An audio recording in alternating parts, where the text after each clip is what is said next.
recording like vertically. So I'm Before gonna you go. start the live, do the setting, and then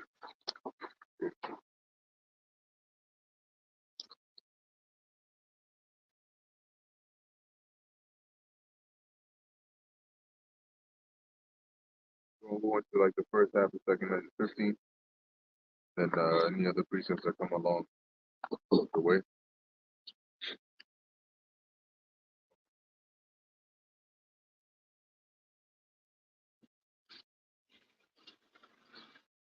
All right. Shalom. First and foremost, we want to give all praises, honor, and glory to Yahweh, Ba'asham, Yahweh Shai, Ba'asham, Ba'asham, Ba'ash. Some honors to the elders and the apostles of Great Millstone, peace and blessings to the elect. And we out here once again. Lord willing, we're going to get right into it. As you can see in the title, 2024 will be interesting. Okay, and, you know, there's been a lot of, articles and sources coming out basically pointing to 2024 being interesting in the form of, some major prophecies, Lord willing, coming to pass. All right. Lord willing, that be the year that they push the MOTB, um, heavily. All right. You already got Elon Musk, which he's not the only one, with, what is that called? Neuralink, where they're doing like the BCI, the brain computer interface, where basically they're trying to, not trying to, but they're implanting, RFID C hits inside of people's brains. Okay, and they're claiming that, for people that are like paraplegic or, disabled in some way, you can basically now control, these computers and systems. You can text, all right, you can do all these things by just your brain because they've connected this device into your head. And that's what the Apostle John saw in his vision, concerning the MOTB in Revelation 13. As a matter of fact, let's start off with that real quick, and then we hit second and just 15. Yeah, you got the link. You know, so that's pretty much the times that we're in. At the end of the day, it's interesting because we come and say the same thing over and over again. Also, let's get Ezekiel 33, and let's start. Yeah, let's start at 30. Okay, because at the end of the day, when these things come to pass, right, as it says in Second Ezra 5 and Amos, what's that? Amos 8 and 11, they're gonna come seeking the word of the Lord. All right, because at the end of the day, when all hell starts breaking loose, people are gonna start seeking answers. They're not gonna give a damn where it's coming from. They just gonna want answers. They're gonna be bugging out. They're gonna be looking for, yo, what's happening? Why are the lights off? My phone ain't working. You know, and they show you that in some of these movies that it really just takes like a couple of days before all hell really breaks loose. A lot can happen in 24 hours. You know, from the grocery stores being empty, because the initial day, either people are confused or people are panicking. They running up into the stores, they grabbing whatever they can grab. But then after a while, when they realize that, yo, shit is really going down, shit is really hitting the fan, that's when it's gonna go south. That's when the violence is gonna go up. I was showing the brother earlier today that, as the scriptures say, the earth was full of violence prior to the Lord flooding the earth. It's full of even more violence now.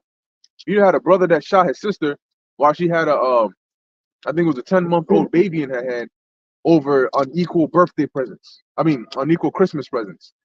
Some shit like that. And then I saw a video yesterday where basically you had this woman. This is crazy, man. You basically had this woman who said apparently her 2-year-old son didn't want to finish his food, so she crushed his skull and then put this dude in the oven, this kid in the oven, baked his ass, and then chopped him up and buried him in her backyard.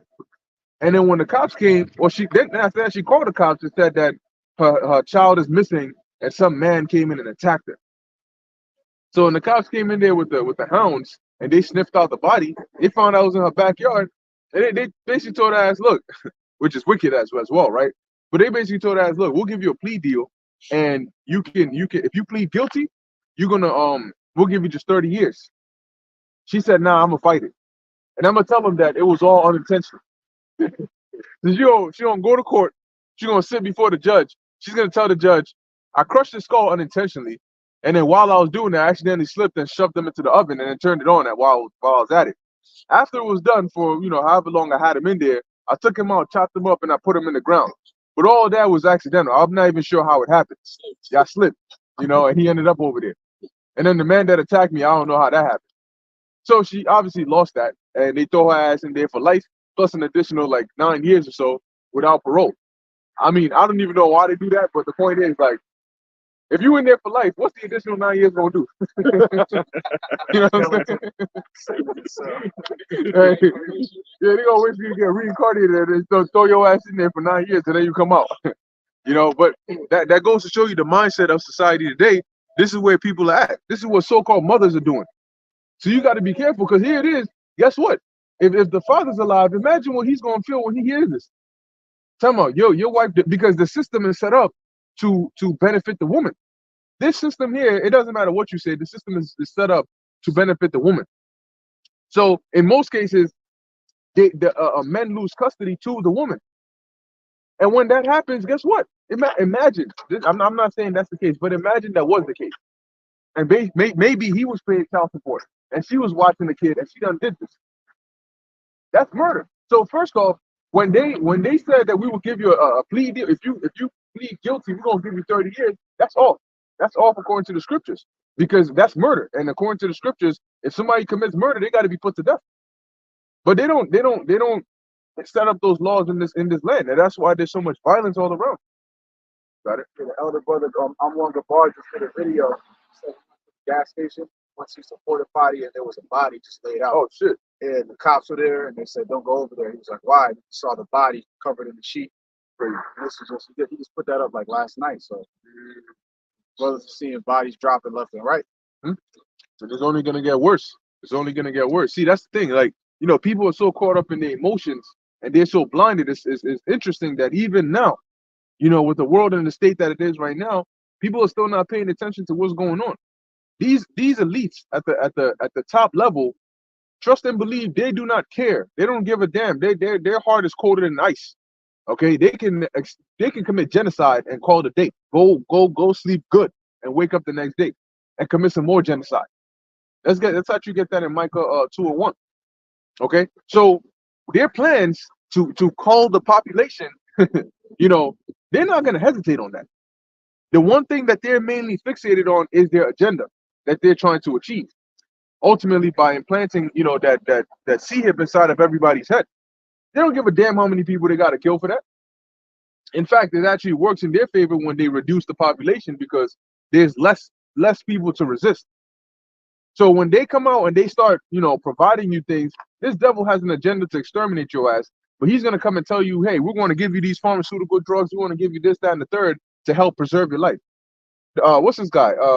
Kill Bates basically openly said, and this I'll never forget, in a TED talk, he openly said in front of everybody, if we do a good enough job with the V's, we can reduce the world's population by, I think it's like 10 or something percent, 10 to 15%. And these dudes started clapping. These dudes sitting in the crowd, yes, we need people like this guy. Excuse me? Did you not hear what the guy just said? So what is a good enough job if the end goal is to reduce the world population? I thought these V's were supposed to save lives. So then when they come out and they push it on you, the reason he was able to come out and say that is because he knows that, guess what? If they were to do a repeat of 2020, people would still fall for that. And they will run. They say, I'm rolling up. I'm not just rolling up the left. I'm rolling up the right. You know, you can give me the left arm and the right arm. Trying to scratch that video. Oh yeah. Made that. And that was on that was a TED talk too. That's crazy. That's crazy. But anyway, what we got? That's Revelation 13. Yes, sir. Revelation 13 and 16. And he calls of all, both small and great. Now keep in mind that at this point in time, I think this is like a little after like 95 AD or so, or right around there, where when you read the sources, they tell you that the Apostle John, right, which is one of the disciples of the Lord, he was the last one, I believe, that was left. And back then, because of what they were teaching, what? Oh, that's what I'm saying.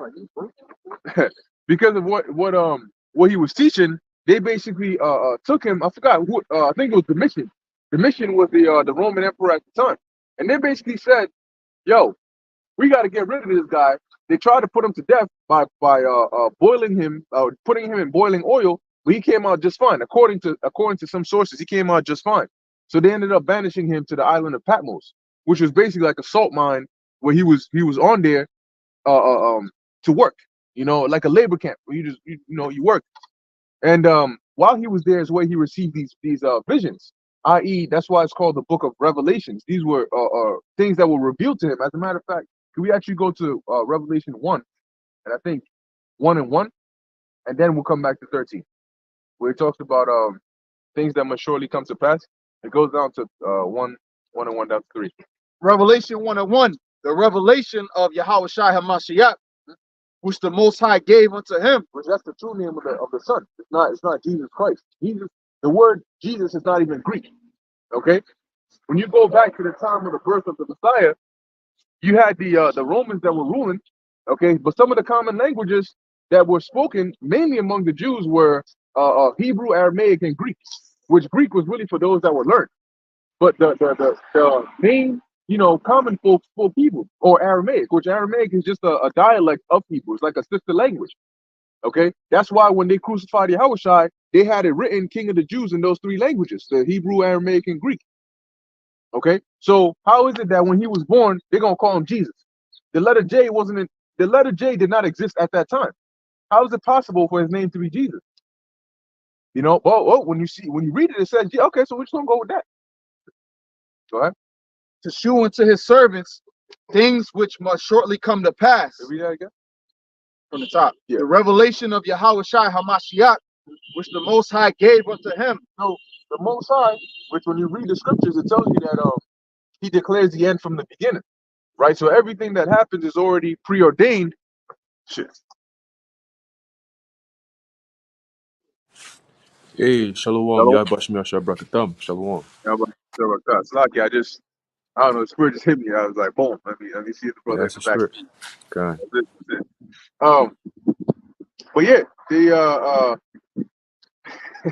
it's literally like somebody tapped you on the shoulder, like, yo, check that. Yeah. But what was I saying? The King of the Jews. That's what that is. Right, but I was saying that the Most High declares the end from the beginning. So he basically, obviously, he's the writer, he's the director. So he basically designed everything, created the storyline and everything, and then said, look, this is what's going to happen at the end. So these are the revelations, because even Yahweh Shai, the second in command, does not know when he's going to come. All right, but the Most High gave these revelations to Yahweh Shai, and then allowed him to reveal some of these things to his servant John. All right, that's what we're reading of here. Go on. To shew unto his servants things which must shortly come to pass. Right, so this isn't like a prediction. Like, that's the thing. People don't read it in the Bible. They take what's that he say, she say, and they'll say, but the Bible is written by a man. What book do you have that was not written by a man? You know what I'm saying? Like, every book that you learn from, how do you learn how to speak English? How do you learn about history? All these things, whether it's what do you call those things? Sarcophagus, I think that's what it's called. Or some archaeological finding. These are all written by men. That's how you learn. Okay. The point is, this was a revelation. This was revealed onto the Apostle John. So of course he had to write it down. It's kind of like saying that if I was a witness with I don't know, some shooting went down and I was a witness and I wrote down what I saw, and the cops came and asked me and I said, well, this is what I got. They said, oh no, you wrote that? We can't take that. Sorry, you a man, right? All right, we can't take that. Can't take that. We need something else. We need a high power to come reveal this to us. That doesn't make sense. So the men that wrote this, they were primary sources. Yeah, I had a precept to back up. You got it? 2 Peter chapter 1, I'm going to read it in the NLT. 2 Peter chapter 1 and verse 20. Above all, you must realize that no prophecy in scripture ever came from the prophet's own understanding or from human initiative. No, those prophets were moved by the Holy Spirit and they spoke from the Most High. Oh, it's interesting, right? If they just got up one day and just wrote these predictions down, how is it that they didn't understand it? Why would they seek in the interpretation of the vision? You're lying. Yeah, exactly. Top my head up, I'll be like, nah, bro, I'm bullshitting. Oh, they died. That's it. Matter of fact, come down a bit. Come closer. Come closer. Just right around here, so that brother can hear. Yeah. So that's the point right there. Like, that's a good point. If they made these things up, they should have understood the inside and out of it. You know? Says, I'll read it from top again. Revelation 1:1. Revelation of Yahweh Shai HaMashiach, which the Most High gave unto him to shew unto his servants things which must shortly come to pass. Right, which must surely come to pass. Now, keep in mind, obviously, that our perception of time is different, than the Lord's. But really, when you pay attention to some of the prophecies in these books, in this book, there's some things that are, that have happened. Some things that happened at the before the time of John, like Revelation 12, a certain part of that. Some things that are meant to happen after. But when you really look at the succession of prophecies that are meant to happen in the end times, the time in between these prophecies happening is not really a long time. Okay, they're sort of like one after the other, after the other, after the other. When you read about Revelation 17 and the destruction in there, it's the 17th chapter comes after the 16th chapter, and in the 16th chapter it talks about the MOTB. Okay, so a lot of these things, that 17 goes into the war and the nations turning on the U.S. or Babylon. Then 18 goes into the fulfillment of the destruction of this place. 19 talks about the return of Yahushua. So a lot of these things are going to be back to back to back. They're going to be short. There's going to be a short time in between these prophecies that are meant to happen, especially these major ones. And it's also not in chronological order. Right. You know what I'm saying? Yeah, real quick. You notice when the brother was reading it, the precept said that things which must shortly come to pass, but it was given to who? To the servants, right? And who are the servants? The prophets. That's why in these last days, the prophets are the ones who've been raised up by Yahweh Bashim Yahushai through the Spirit to what? To proclaim the words that were written in there. You got people who say, "Oh, ain't no prophets on the scene right now," because the prophets back then they would get visions, and the Most High ain't coming to no man to give him no visions in these days. Well, guess what? There's a reason why the visions are written in the scriptures, and those same men are back here again to explain those visions in these last days. These are not the times for visions. These are the times to explain the visions that's been written aforetime, right? That's why the prophecy says that everything written aforetime is written for our learning, that we through comfort and patience of the scriptures might have hope.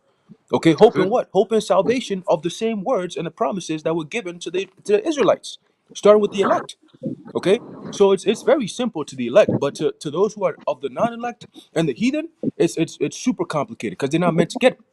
Okay, it's done by design, but this information is specifically given to the servants of Yahweh Bashim Yahushai, which starts with the prophets. All right, Amos 3:7 tells you that. All right, but you got it. Just wanted to point that Hey, out. but that's why it says that the song only the 144,000 knew that song, and they had it in their heads. So it ain't for everybody, and that's okay. Matter of fact, it'd be a lot more work for us if it was for everybody. If we had to worry about getting listen. I always give this example, and I say, look, you can't even get like 10 people in a room to agree on the same thing. That's very difficult to do. If that thing is like, what are we gonna eat? Unless they're like really in sync, somebody's gonna have a problem. Okay, we finally after 2 hours agreed on pizza. Now the problem is I want pepperoni. No, I don't want pepperoni. I want cheese. But no, I don't want cheese. Okay, how about we get them on? No. I want us all to eat the same thing. Somebody's gonna have a problem at some point. So if you can't even get these people to do one thing, how do you expect to get the whole entire world to be on board, or at least Jake, wherever they at? So that's why really the Lord made our lives easier by saying, look, there's only 40 elect. And as a matter of fact, you don't even have to go and look for them. You just speak the word and I'm going to do the searching. Just put it out there. That's why we always out here, because that's what the Lord commanded us to do. I believe that's the parable with the fish net. Basically, the fisherman cast out the net and then bring in whatever. It says it brings in the good fish as well as the bad, and the bad are cast away. Well, let's get that. Let's hold that. Focus on you say you have reset, right? Let's finish this. And he sent and signified it by his angel unto his servant John, who bear record of the work.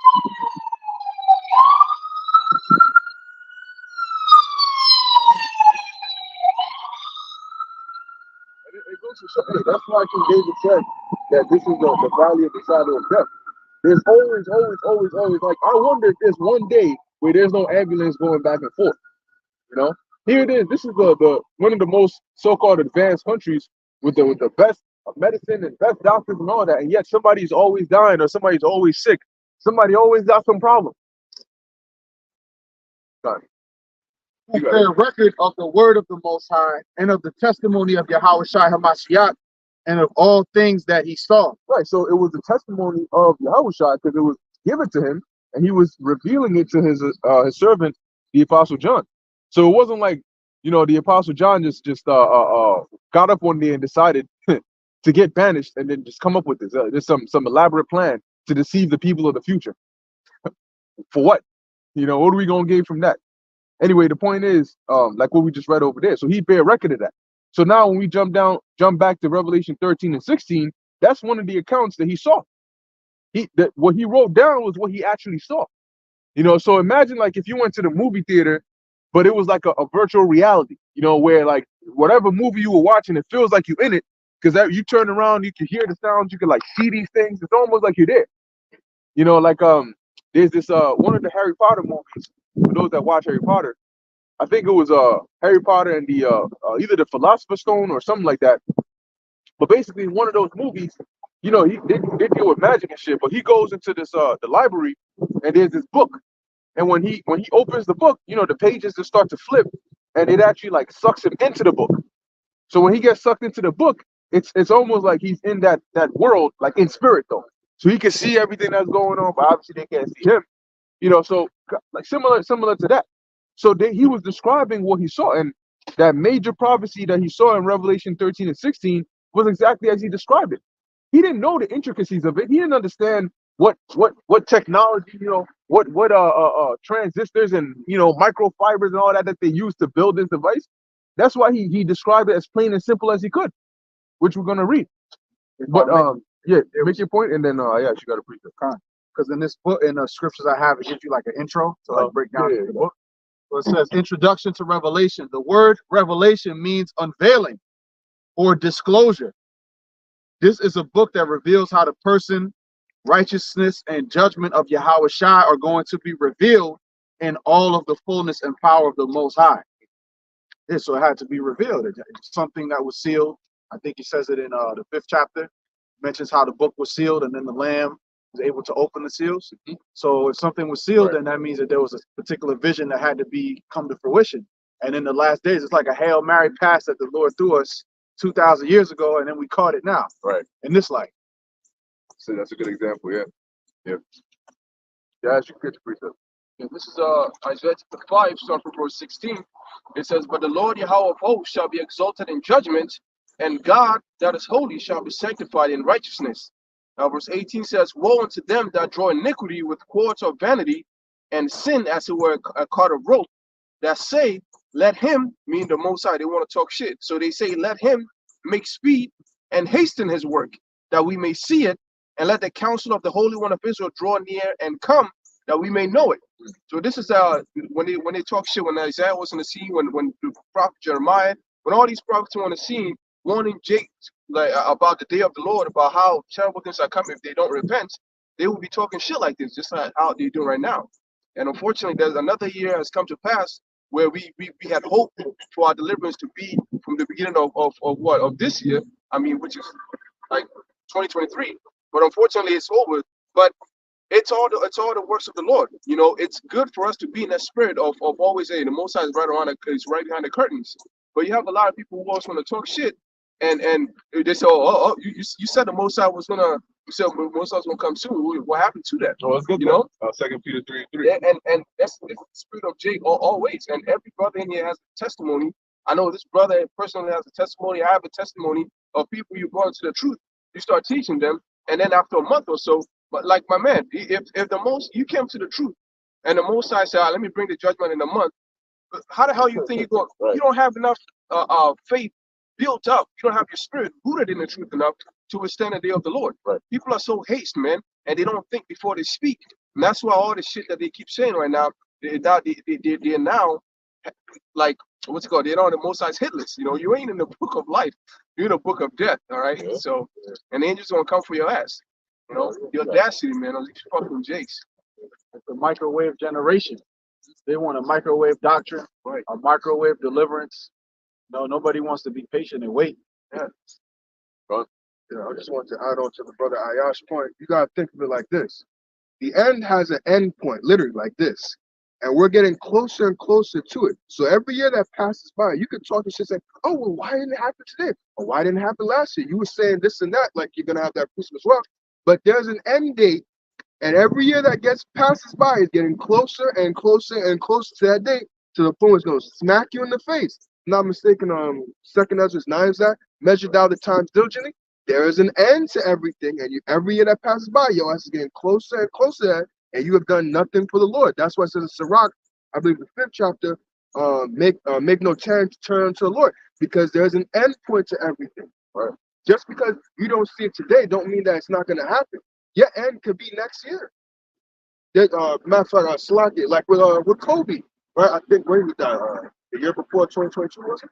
I don't even remember. I think either 2020 or somewhere 2021. Somewhere else in that one. Yeah. But yeah, now Kobe didn't see the end, but he saw his end. You don't know, your end could be next year. That's it. That's where we gotta turn on to the Lord. Yep. But that's the thing. That's why the scriptures say the Lord is going to come suddenly. And he's going to come at a time when you don't expect him. You know? And people are still going to be in that spirit of unbelief, just like in the time of Noah. You know, when Noah was telling them, yo, these are the things that are going to happen, keep in mind that it had never rained before. So you're not only telling them that it's going to rain, you're telling them that there's going to be a flood. And this ain't a flood. What the hell are you talking about? And you know, they looked at him like he was crazy. I mean, he was building a giant ark. I mean, it makes sense that it took him so long, but he was building a really massive ark. And they looked at him like, yo, this guy's lost his mind. He's not even living his actual life. He's spending all his time building this ark, and he claims that there's going to be like this flood that's coming. Guess what? After all those years of being mocked while preaching, the flood came. And when the flood came, where did everybody go? They went running looking for Noah. But guess what? While Noah was on that ark, they were dying. And you know who was in there? Mothers, pregnant women, old ladies, little babies, fathers, animals. So did not the Most High cause the flood? So was he not aware that there were pregnant women and all that on the earth when he flooded it? And that's why you fear the Lord. You got a lot of people that fear the devil, but the Most High created the devil. The devil fears the Lord. Here it is, the Satan is more God-fearing than people on the earth. That's crazy. Damn. That's wild. You got it. Khan, and that's a beautiful point because hold on one second. This phone shit keep going there. That's a beautiful point that you're making there because ultimately, guess what? This world is for Satan. This is Satan's world. That's why you have to take, you know, as a parent. Well, I'm not a parent, neither are you brothers, except for the brother, a couple of brothers actually are parents. But it's important to teach your children. That's why the scriptures tell you in the book of Proverbs to teach your children in the way they should go, because if you don't, the world is going to teach them the way not to go. Because this Yep. world is ruled by Satan, right? This is Satan's world. He offered it to Yahushua, and he offers it to everybody else who's willing to make a name for themselves in this world, right? So going back to that, even the fable, all right, the fable that these Christians believe in, which is the fable that Satan at one point was in heaven, and he grouped up with a whole bunch of other demons, right? And they turned against the heavenly Father, and then they got into a war in heaven, and then they got cast down to the earth, right? And then they ruled over the earth, right? That's Satan right there. you know but even if that was the case, even if we were to believe that to be the case, wouldn't you as a so-called Christian believe that, damn, hold on, if that's the case, then Satan rules this world, so I wouldn't want to do anything that is perceived to be the norm in this world, because that's mostly going to be satanic, right? The world is built on Satan's rules and his demons enforcing that. So if you're here and we're telling you that, hey, the scriptures tell you not to do this or to do that, and you go against that, what are you basically saying? You're basically saying that you're standing for the rules of Satan, meaning the rules of this world, right? The rudiments of this world is all satanic, all right? And now that we're at the end, like Shalimah was saying and the brother Ayash mentioned about the end, whenever you come to an end of something, it's extremely exposed, right? The weaknesses of it show, that's what leads to the end of it, right? If you have a vehicle, that you've been using for a long time, once it gets to the end of its life, what happens? You have all these problems. You're like, you know what? It's better to just get a new car than to try to fix this shit because it's not fixable. It's the same thing with America, right? It's better to destroy America as it is now with fire, thermonuclear fire, than to try to rebuild it or to try to save it or any of that shit. That's why in Jeremiah it tells you that we would have healed Babylon, but she is not healed, right? She cannot be and will not be healed, right? So she's at that point at the last end of it where there's nothing you can do to fix it. There's nothing you can't patch it. The patching game is over. You can't reset it like these devils are trying to do. There's no way. All right. Only way America or the world gets back to some form of sanity or comfortability is when Yahushua comes back, and that means America has to go. Point blank. Period, man. All right. The demons that rule this place. All right. They're all being exposed now. Why? Because we at the end. Okay. The time of revelation. The things being revealed, man. Both right hand side and left hand side. Okay. So again, these so-called Christians, man, you're running a vain marathon right now. You're running a vain race. You're not going nowhere. You're not going to get to the end and make it out alive. You gonna make it out to the death. Yeah, you're definitely going there. You know, but I just want to bring that point out that these people don't even believe the shit that they believe. You know what I'm saying? They don't fully believe the shit that they believe, which is crazy. You know, but you got it. Yeah, they don't. That's the thing. Like, you know, they say all these things, but at the end of the day, you know, if we were as bad as they say we were, we wouldn't be out here on the streets. Right. You know what I'm saying? Like, these like Esau Edom puts out these different narratives on the media. You know, he creates the different sites and all that, and it makes it seem like, you know, we the worst people in the world for coming out and teaching the Bible. Well, guess what? With how bad you want is off the streets. What if you had a case? Wouldn't we already be off the streets? You know what I'm saying? But at the end of the day, hey, just like the brother said, the thing is, we actually stand for what we believe in. You know, there's a lot of people in this world that don't actually stand for what they believe in. Like a lot of so-called Christians, they go to church on a, hey, like you were saying, right? We saw that lady dressed like a disco ball and shit going to so-called church. She's not going to learn anything.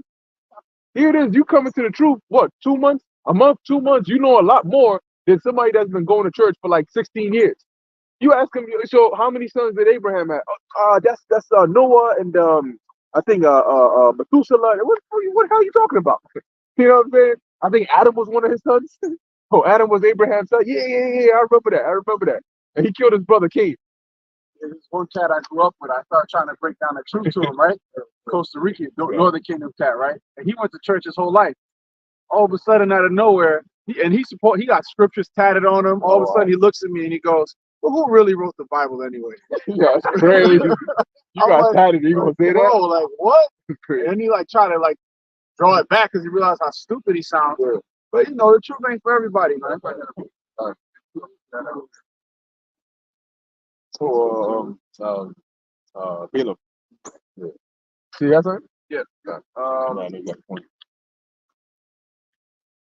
But this is Jeremiah chapter 5. I'm going to read the translated version of CSB, verse 12. It says they have contradicted the Lord Yahweh and insisted it won't happen. Harm won't come to us. We won't see sword or famine. The prophets become only wind, for the Lord's word is not in them. This will in fact happen to them. And then they go on to curse the prophets of the Lord and all these things. Pretty much that's what happens. You know, people are they are like addicted to like sweet things. Whenever you say something that agitates them a little bit, and they want you out the picture. And if you persist in trying to push the truth long enough, you go from being annoying to somebody they seek to kill. Yep. And that's actually what's mentioned of in the book of Revelation as how people are gonna betray us and they're gonna do everything they can to get us off the street, because we like I said, like we are we're trying to the best of our ability, but we are like so much better in righteousness than these other kingdoms, like these nations around us, right? These people that's living around us. So in this wicked society, everybody likes this wicked society. So if you insert yourself in as a righteous person, you're disturbing your peace. You don't fit in. You know, oh man, they walk around us, they jog, and then they scoff. Like they don't think I hear them, but as soon as they get far away, once they get behind the stands, I'll look back, and then they look over there and shake their head. You know, people like, but There's nothing new. yeah, there's nothing new. Something You know, new. pretty Same much. thing. But if people have no fear of Yahweh, that's why Isaiah the 5th chapter said that the Most High shall be glorified in judgment. Right. They will know who He is when He's killing their ass. They will know who He is when they starving and you don't have food, Well, they you're gonna found out in remember the the flood. name of it, huh? They found out in the flood. Yeah. You're gonna remember who we like, yo. If you hear Yahweh Hashem outside, a year from now, you never remember that again. Right. I bet you. When you're hungry, Mm. when your lips are cracking, when it's chopped, you're gonna, They're you gonna gonna remember. yeah, you're gonna remember that name. Yeah. You know, he will be glorified in judgments. The prophets that are nobodies, when the things that they said are come to pass, you're gonna you're gonna remember them. You're gonna remember when you're in the concentration camp, when there's no strength in your hand, when you can't talk shit no more. You're gonna remember who Yahweh Hashem Yahushua is. That's why I believe in the book of Samuel, I believe the second chapter talks about how to the end that people may know that God ruleth in the kingdom of men. Daniel. Daniel, yeah. Is it yeah, but pretty much, roughly paraphrasing. This decree is by the word of the Holy One, by the watch there. Daniel Right, 4. right. Look, I think brother got a point real quick, and then you got the precept. I just wanted to say, make a point on when brothers was talking about how the churches don't know anything. One time I went to church, and because they were having a youth night, so I went because of the food.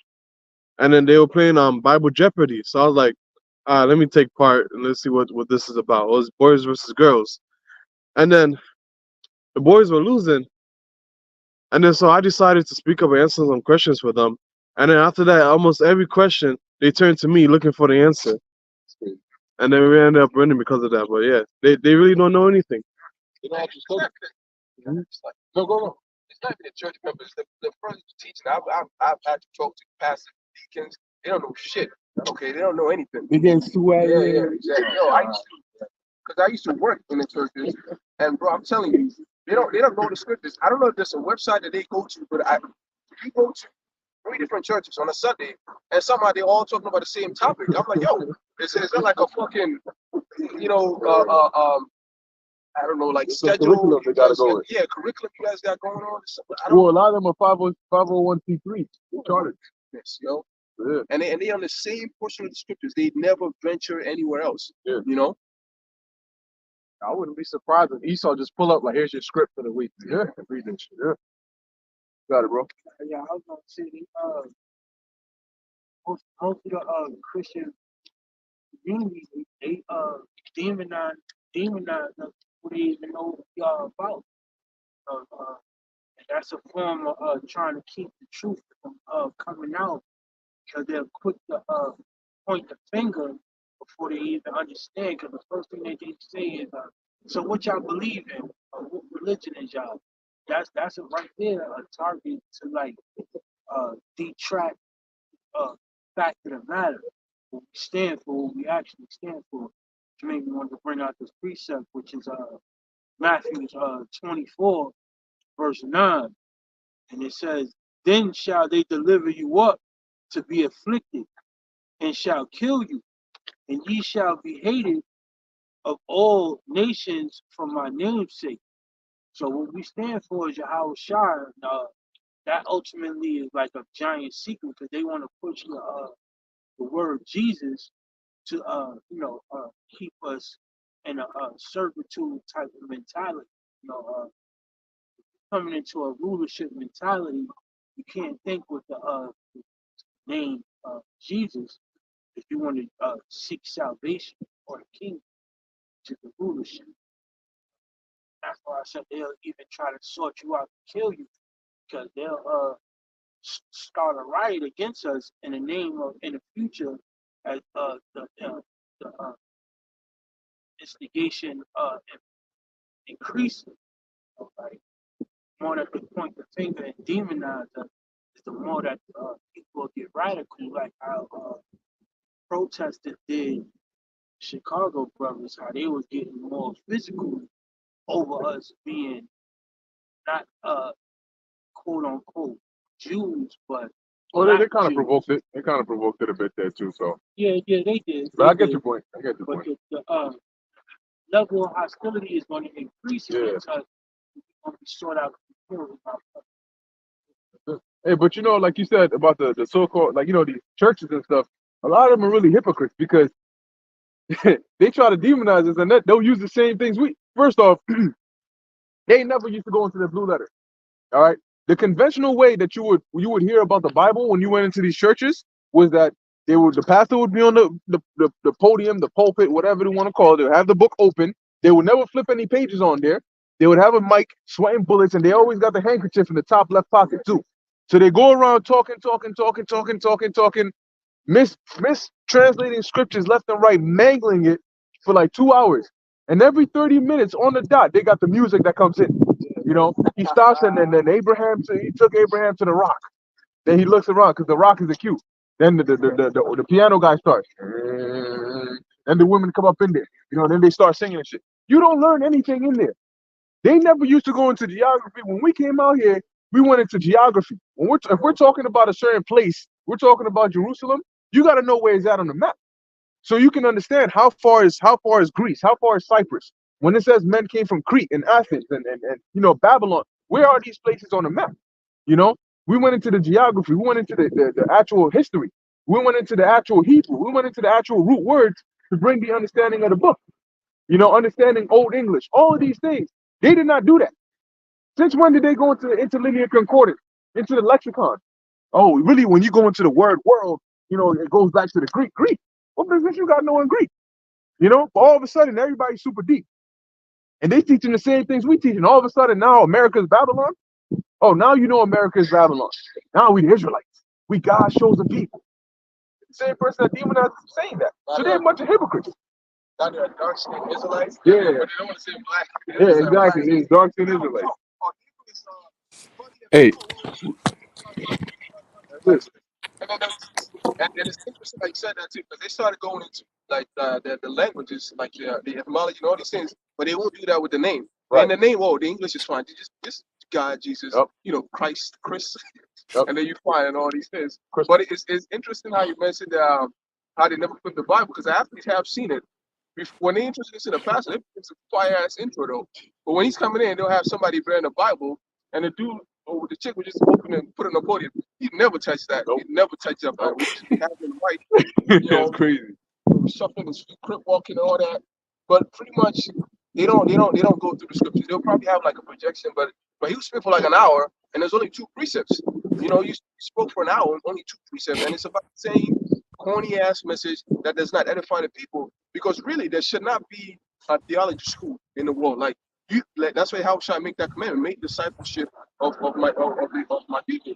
You're not supposed to. And we go into that word of discipleship, it means a scholar. Right. So when you teach people the truth, they're supposed to be scholars in this truth. Like the brother said, the geography, the language, the etymology, the meaning of certain things, the culture. They're supposed to know all these things. You're not supposed to have your members paid to go to fucking college to learn the scriptures. You failed. Right. You know, you failed. You have your own. They'll be help your own youth pastors go to school. Well, if you can't teach them, why the hell are you a pastor then? Right. You know, Just it's to complete mislead failure, man. They don't know shit. And Yeah. They set up that way. Yeah. I think you had Right. something. Oh, Yeah. also, you had this video where you basically they in church celebrating Christmas, right? And the pastor's talking about jingle bell, I'm not going to hell. You saw that video, right? And that's what they do. I mean, the whole church, everybody's up, jumping, dancing, doing shit. Yeah, man. hey, and what does that tell you? Let's get that in a quick precept, and then it will tell us what that tells you. Exactly what your brothers all mentioned. Basically going into what? That the church is nothing but just another fucking concert stage. You know what I'm saying? It's just another bread and circuses that, you know, Esau uses to propagate the lies upon our people. Okay? Because the churches, you got what they call pastors today. Pastors are nothing but comedians. That's all they are today. All right, they hop on stage just like you go for a concert, right? They go into an arena just like they do for concerts. They got music just like they do with concerts, right? They got a whole bunch of chairs. They call them a congregation instead of fans. And these people are not there to really hear about the scriptures. They're here to see the performance of whatever the pastor is going to be doing that day. That's why they're really there. You know, they call it paying tithes and all that. You're not really paying tithes. You're just paying for a ticket to get a seat in that fucking church. That's all it is. Into the building, really. You know, and then they do all these stupid ass dances, and it's a fucking performance, man. Nothing else. So that's why these Christians are dumb as hell, and they have no idea what the hell is going on in the scriptures, because what they're not teaching over there. They're just going into a concert, because you don't go to a concert and say, oh, do they know scriptures? They're not there to learn no scriptures. So it's the same thing with the church. It's the same thing. Concerts, stage, pulpit, same shit, bands, women singing. It's a whole concert with a Bible twist to it. That's it, and they don't even go into the Bible. But this is a precept here. All right, this is the book of Jeremiah, chapter 4, and verse 21. It says, "How long shall I see the standard and hear the sound of the trumpet?" Right, the trumpet is an instrument of an alarm. Okay, of calling. All right, in the ancient world, what is today known as the trumpet was known as the horn, the ram's horn. Okay, and that's what our people use to send out a message. All right, yes, our people had that type of technology. Okay, and Esau today you have alarms. You know, you have the emergency system that goes off, and it makes a certain uncomfortable sound, and that sound is to what? Is to grab your attention to whatever is going on or wherever that sound is coming from. So the same thing is what the trumpet is supposed to do is to sound an alarm, is to alarm you, to wake you up and say, "Oh, where did that come from?" That's why cars have horns. It sounds like a trumpet. It's to get you, oh shit, what's this? You know. But it says here, verse 22, "For my people is foolish; they have not known me. They it says they have not known me. They are sottish children, and they have none understanding. They are wise to do evil, but to do good they have no knowledge." Right? Because again, you're living under the influence of Esau Edom. So when it comes to evil, when it comes to wickedness, when it comes to committing atrocities against the Heavenly Father, that's easy to do. You know, we were all in that state at one point or another when we were in those fucking churches, man. You know, and fast forward today, you got a so-called Methodist church that's saying that using husband and wife is what they say is offensive or some bullshit like that. So that's where the so-called church is going into now. You know, there's another one where I forget what denomination it was, but they said that a bishop pulled up with his husband, holding hands, coming to the church. Yeah, yeah, that's what's going on right now, man. You know, and now you got this whole thing with TD Bakes, all right, out there, doing all kinds of crazy shit, swallow and all this extra shit that he's doing, overwhelming, you know. But again, this is all the Lord exposing all the wickedness that's been going on for all these years, the witchcraft that's behind these so-called churches, which are all nothing but witch covens, man. All right, that's all they do over there. It's all witchcraft and Satanism that goes on in there, man. So we could tell you right now, the Most High is not in those churches. And guess what? 2024 is coming. You're going to see a whole lot of judgment hit these so-called churches, man. Because 2023, all you was doing is just seeing them being exposed for all the wickedness. Shit that's going to bring judgment is what these niggas is doing, and it's being exposed. So what do you think is about to happen next? The goddamn judgment, man. That's what's coming next. All right? So 2024 is definitely going to be a year of judgment. Heavy, heavy, heavy shapat from Yahweh Bashim Yahweh Shai, man. All right? And for those who are not on board with this truth, this might be your last time. This might be your last chance hearing the word, because with everything that's going on, with how these devils are moving, with their plans, I believe there's another meeting, Davos for 2024, and part of their plan is to what? Is to completely depopulate. And I know you brothers was going into it. I was in the background listening. You know, that's the next thing. So what we're going into? Mass death and judgment and destruction, man. Okay? And these churches are gonna get it the most. All right, because there's a whole lot of bullshit that's going on in there, and the Most High is about to destroy all that shit. All right, even in Israel. Okay, even in Israel, man, you got dudes that don't want to even proclaim the name of the Heavenly Father and His Son. That means you have no fear in the Lord, man. You have no fear, and an abomination in our culture, in our nation. All right, because we don't have kings. Before Saul and all that, the only one that we knew was Yahweh Bashim Yahweh Shai. That's it. You know what I'm saying? These other nations, these other heathens, they have their judges, their kings, their whatever and shit. We didn't have that. We didn't need that. And we're going to go back to that. Okay? We're going to be one with our power. So all this madness that's going on is about to be checked very soon. 2024 is going to be a heavy year of judgment, man. And it's coming. All right? And you churches are going to get it. All right? So just wanted to add that in there.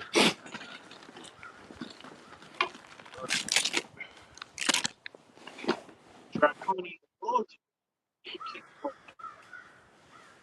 2024 is like, yeah, like the elite pushing plans into effect. Right. Yeah, and it's so-called election year as well. Now the thing about it is, like, the past two elections have already been crazy, and now it's like the one before the what, 8 years ago? Yeah, it's every 4 years? Yeah, shit.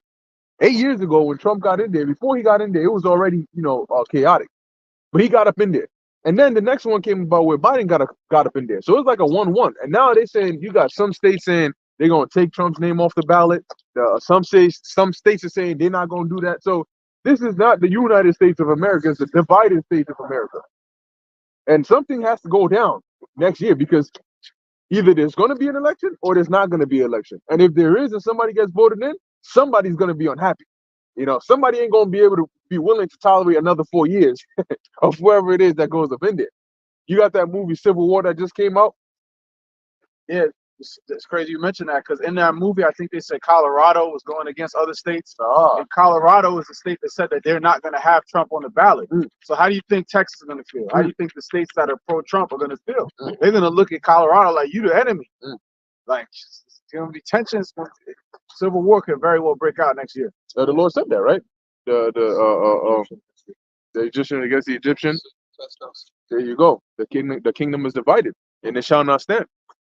But what we got? What we got? Revelation 13 still. Okay. We had that axe. Yeah. Let's bring that axe and let's go to Revelation. This is Acts chapter 7, verse 48. Howbeit the Most High dwelt not in temples made with hands, as saith the prophet. Right. So like the point that was just made, a lot of these so-called churches are like temples that are made with hands. Obviously they're built, you know. But the point is that the Most High is omnipresent. Okay. So when they go and they coop themselves up in these churches, really that's like them the modern day groves where they go under these so-called, when the ancient world they would go under the trees, the group of trees, and do their wickedness, their idolatry over there. They do a lot of that in these churches. You know, a lot of it is just idolatry, and they just mislead people. They get money out of them. As a matter of fact, when you actually look into when you read the book, I believe it was Satan's Angels Exposed. It actually tells you that a lot of these churches and a lot of these pastors are actually Satanists. They're actual trained witches and warlocks that actually go and they send them out to go and establish churches so that they can mislead people, because the best person to mislead you is your enemy. If they send somebody in there who is genuine and they try to distill, you know, you got to do it this way, it's going to be too much. Do it this way. He slips up and all that. No. So you send somebody that's professionally trained to know what not to say. A Satanist will know exactly what not to tell somebody who's trying to be a true believer.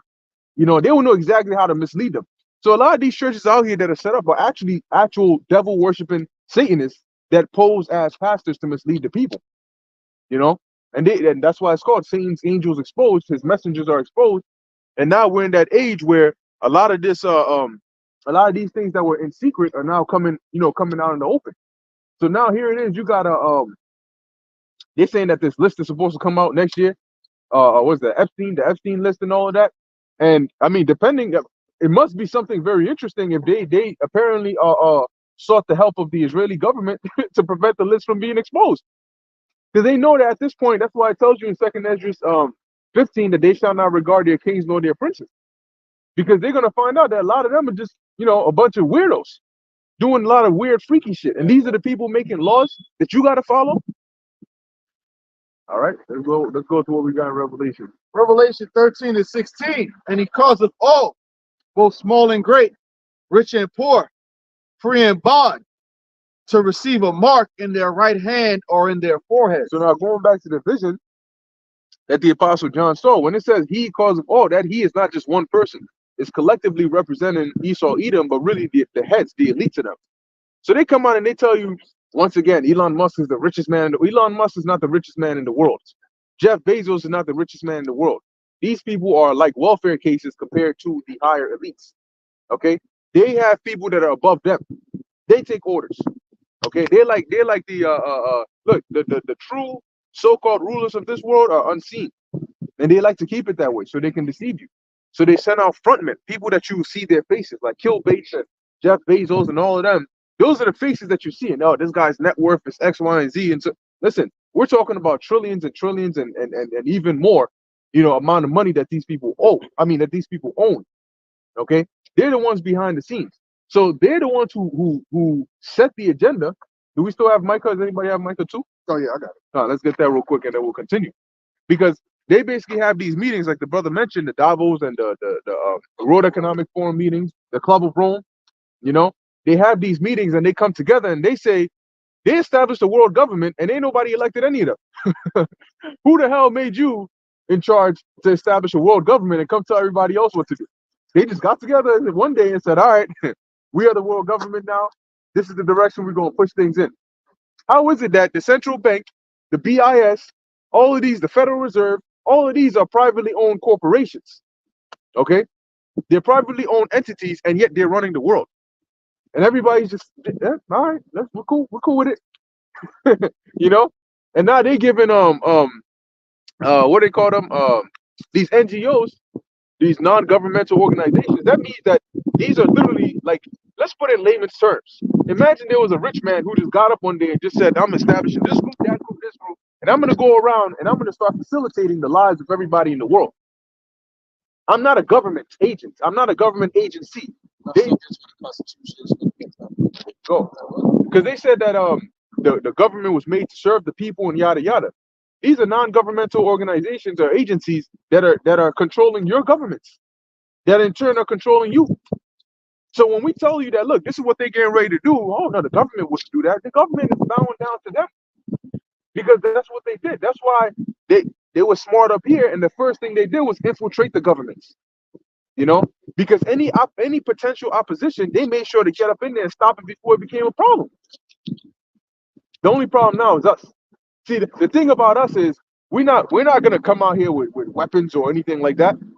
We're gonna come out here and expose you though, and that's the most dangerous thing because it's like our defense is that we're not violent.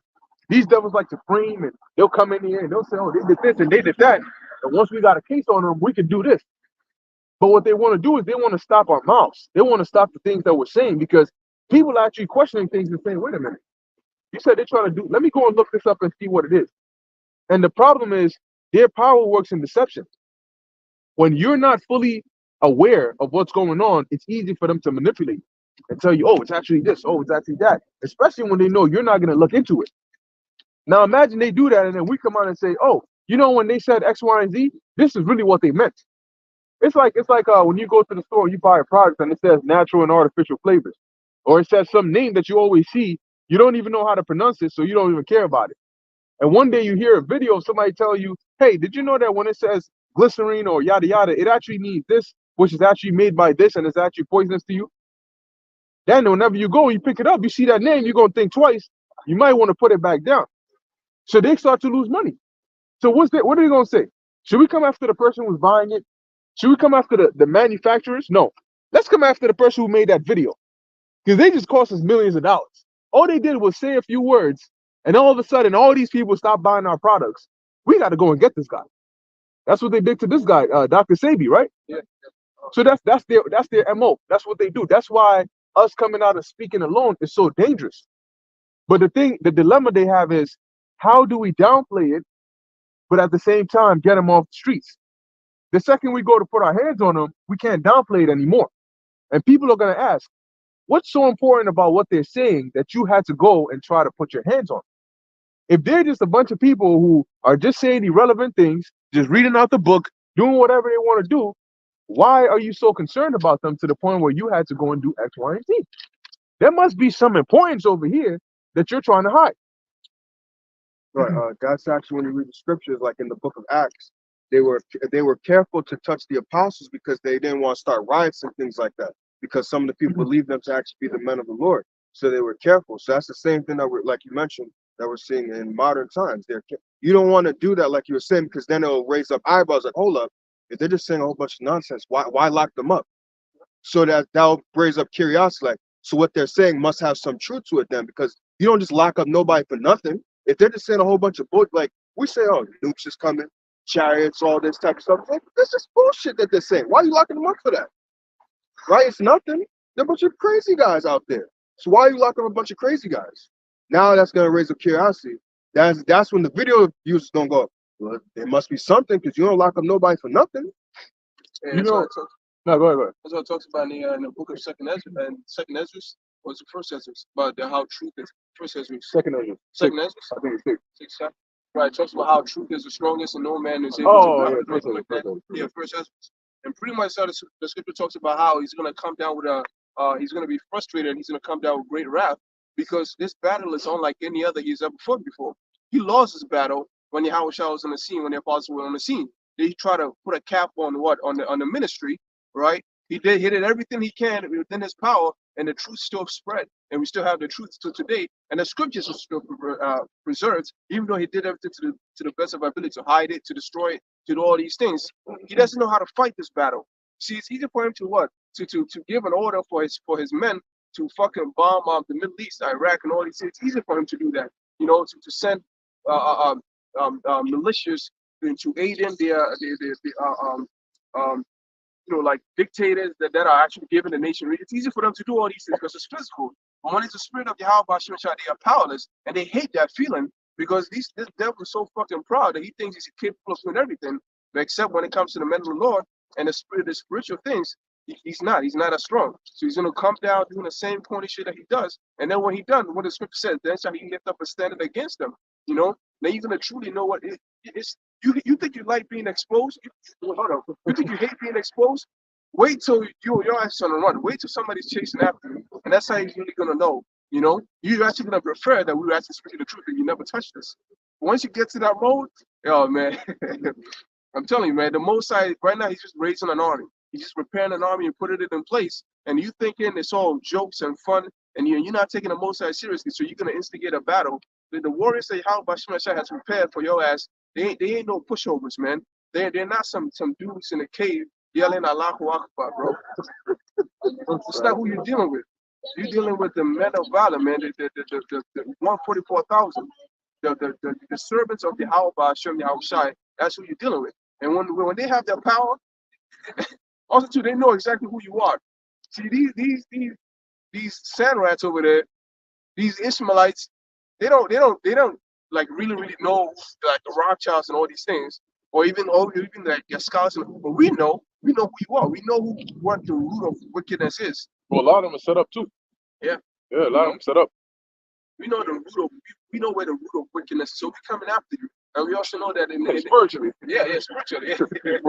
You know, and you like having your dogs hunt down fugitives and sniffing. We're gonna know exactly right where you are. It's gonna be like a video game. Oh, you know how you play the video game and the map will tell you exactly where you gotta go. You don't gotta I think figure that that shit Dragon out. Ball Z when they used to have the scouters, Yeah. and some of them didn't have that. They could just sense, wherever these people at. Yep. Hey, I could be on a different continent. I don't know exactly right where you are. Fly to that bitch and grab your ass up. You know what time it is, bro. You already know what time it is. So if you think your worst problem right now is being exposed, wait until your Yahweh Shai gives the men of the Lord his power. And then you're gonna really understand what it's like to be weak and powerless. Yeah, he gonna come down with the angels too. Yeah. Because see, that's the thing. Like you said, they look at it like what we're saying is crazy, right? But hold on. All right, we talk about the chariots of the Lord. There was a U.S. senator or politician who came out and said that. He confirmed that. He came out his mouth and said, yeah, the whole UFO cases, that's in the book of Ezekiel. Yeah. Oh, So what really? was he? Yeah. So what was he talking about? And then you had a case years ago where there was a bunch of UFOs that surrounded the White House, and that's documented. So here it is. We've been telling you about them when your government was telling you that it was conspiracy theories. Oh, he just hit something. Yeah. Oh boy. Well, when your government was telling you it was conspiracy theories, now they came out and tell you that no, this is real. We're dealing with something that's like thousands of years technologically more advanced than us. What about it for 70 years? But we're crazy though. So why is your U.S. government coming out and confirming the things that we're telling you? The thing about it is we're the only ones who can explain what it actually is. But once again, by the time that people see it, it's going to be too late for them. So according to the scriptures, the Lord is going to come down with them angels. Them chariots you see flying around, they in the Middle East, they over here, they over there. They got a purpose. They're not just doing it for fun. So you got it. 2nd Ezra 6:18. And it said, behold, let me read 17. And it happened that when I had heard it, I stood up upon my feet and hearkened. And behold, there was a voice that spake, and excuse me, and the sound of it was like the sound of many waters. And it said, behold, the days come that I will begin to draw nigh and to visit them that dwell upon the earth. And when the Lord comes to visit, he's not coming with flowers and presents. He's coming with wrath and fierce anger because the world is completely polluted. So when he comes to visit, he's coming with destruction to cleanse this place. The Most High did not create a man to become anything other than a man. Likewise for a woman. The Most High didn't create the world to end up in the situation that it is in the way it is today. And we speak out against that because that's wrong. At the end of the day, that is what it is. The life This world is not created on a spectrum of how you feel. Oh, it's right because I feel it's right. Oh, it's this because I feel it's this. No, the Lord has a right and a wrong. It ain't no, let me shift it over here, let me do this over. No. It's right and wrong. So everything that you're doing, when the Lord comes back, he's going to visit it with destruction. He's going to punish you. Howard Shah said in the beginning, he created them man and woman. Right. So if the Lord himself said it, they want to listen, then they're anti-Messiah. Right. And even nature shows you that. How many genders do you see in every species in nature? You know? Go ahead. 2 Ezra 6 and 19. And will begin to make inquisition of them, what they be that have hurt unjustly with their unrighteousness. So the Lord's he's going to come with questions. You know, he's going to inquire to find out, which he already knows. You know, but the point is, he's going to search out, and he's going to judge for all the wicked acts and the wicked deeds that have been going on the face of the planet Earth. Because to speak the truth in an unrighteous society like this, you're demonized, and that goes to show you. Hold on 1 second. Why is somebody evil when they're standing up for what's right? What does that tell you about that kind of society? If the society, I mean, if you're in a society where when you tell somebody that it ain't right, you know, to change your plumbing, you know, if you know what I mean, for a man to, you know, change, cross the threshold, right? And they're looked at as wrong. You know, oh, you're evil, you're anti. That's the thing, anti. They throw anti before anything, and all of a sudden it's just bad. Wait a minute. If you're anti, Moism, why does that make you wicked? Why does that make you bad? So what does that tell you about this society? If you're speaking truth in a society and they're demonizing you, that society is built on lies.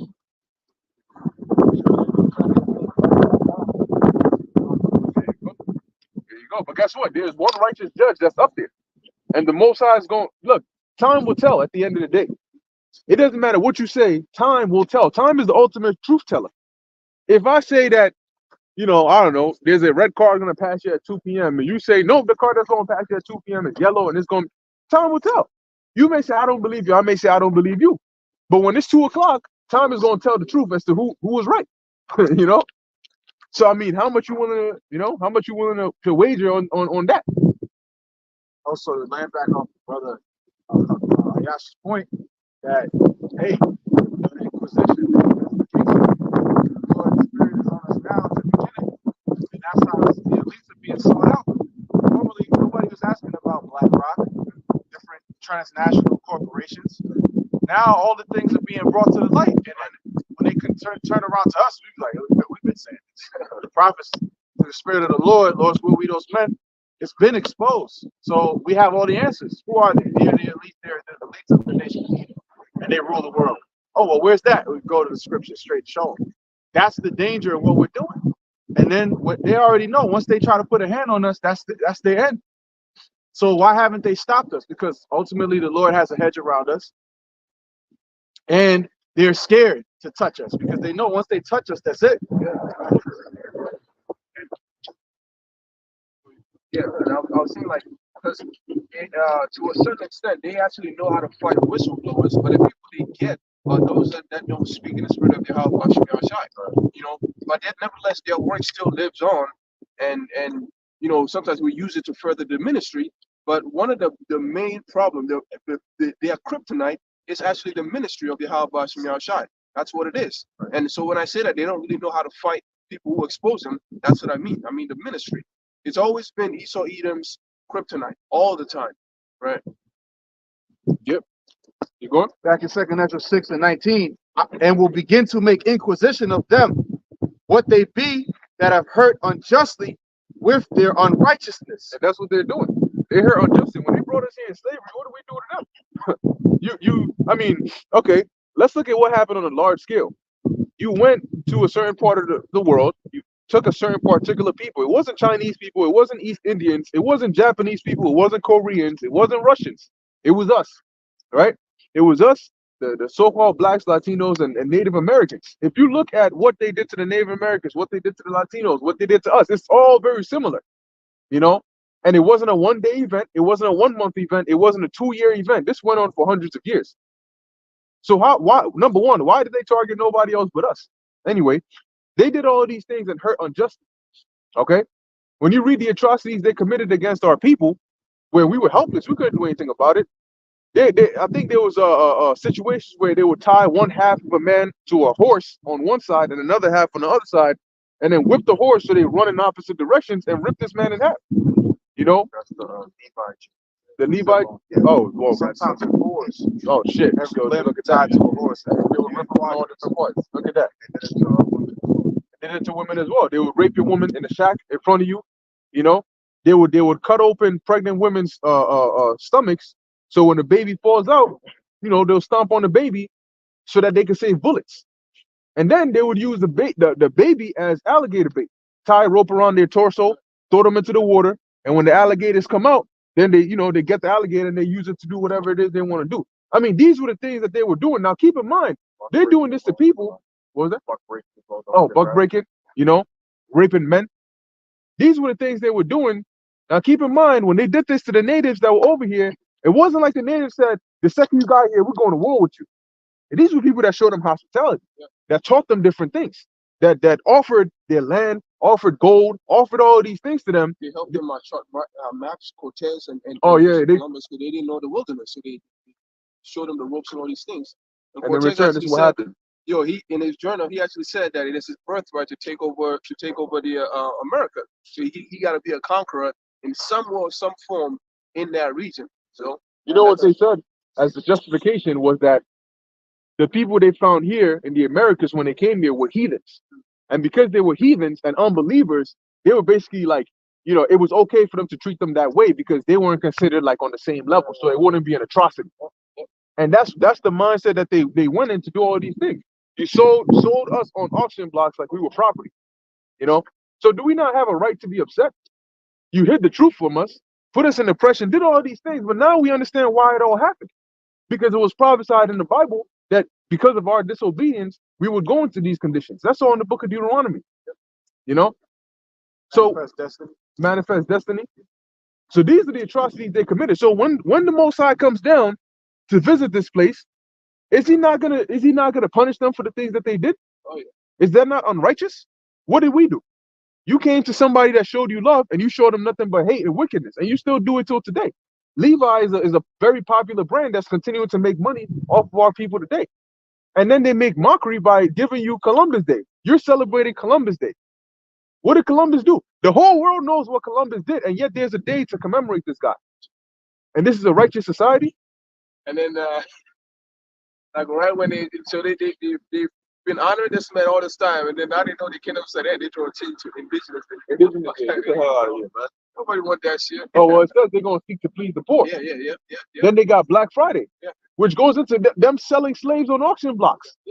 You got it? James 5:5. Ye have lived in pleasure on the earth and been wanton. Ye have nourished your hearts as in a day of slaughter. Yeah, and that's exactly what they've done. The scriptures tell you that when they did these things, they didn't think about the latter end. When they were buck breaking and doing all this wickedness, cutting off toes, you know, having you work in the fields until you literally drop dead, whether you're old or young or whatever the case is, you think they stopped and thought that, damn, these are actual humans that were doing this to? Oh, right, because we 3/5 of a man. And like I said, while all this was going on, who was it happening to? Us. It wasn't happening to Chinese or anybody else but us. But yet, we're the only people that can't be upset about it. Nobody stood up for us. Nobody went to the world government and said, hey, you can't do these wicked, atrocious acts to these people. You know? Here it is. They'll go to church, come back after church, pick somebody, and lynch him. That's where the term picnic comes from. Pick a nigga. You know? Hang him and all that. Mutilate him. Burn him. And then send their body parts to their friends and mail it as gifts. Sometimes they ate our body parts. Sometimes they eat your body parts, cut off your ear and all of that. You have you know how you have leather, but it's exactly. From slaves, But right? yeah, but they have the boots and the bags and like. So now keep in mind, these same people did this to us, and they're still profiting over these things. Look at what they did to Emmett Till. The dude, the kid's face was unrecognizable by even his mom. When they had to have the casket open, and they told her, look, that's what she said. No, who the hell is this? But these people are supposed to be the righteous people of the earth, right? You can't say anything bad against them.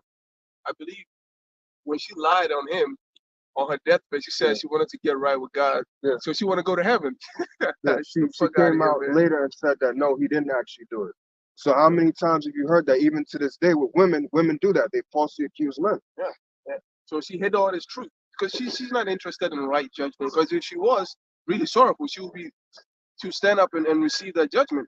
But she don't want to do that. She want to wait till she's old on her deathbed and then just want to. So she thinks she's gonna escape judgment. That's Esau Edom. Right. You got guys, man. Always trying to outsmart Yahweh Shemi Ashai. You think you're so fucking smart, but the scripture talks about the judgment of the mercy seat. The judgment seat of Yahweh Shai does not compromise. It doesn't. I don't care if you're a light skinned, blonde hair, blue eyed. When you're wrong in the eyes of Yahweh Shai, that's all he sees. The scripture, the Most High said that to Samuel. I don't look at a man's outward appearance. I don't care if you're good looking, how much money you have. Which is profit in the day of judgments. Yep. So the scripture actually said it. Oh, and let that go. Yep.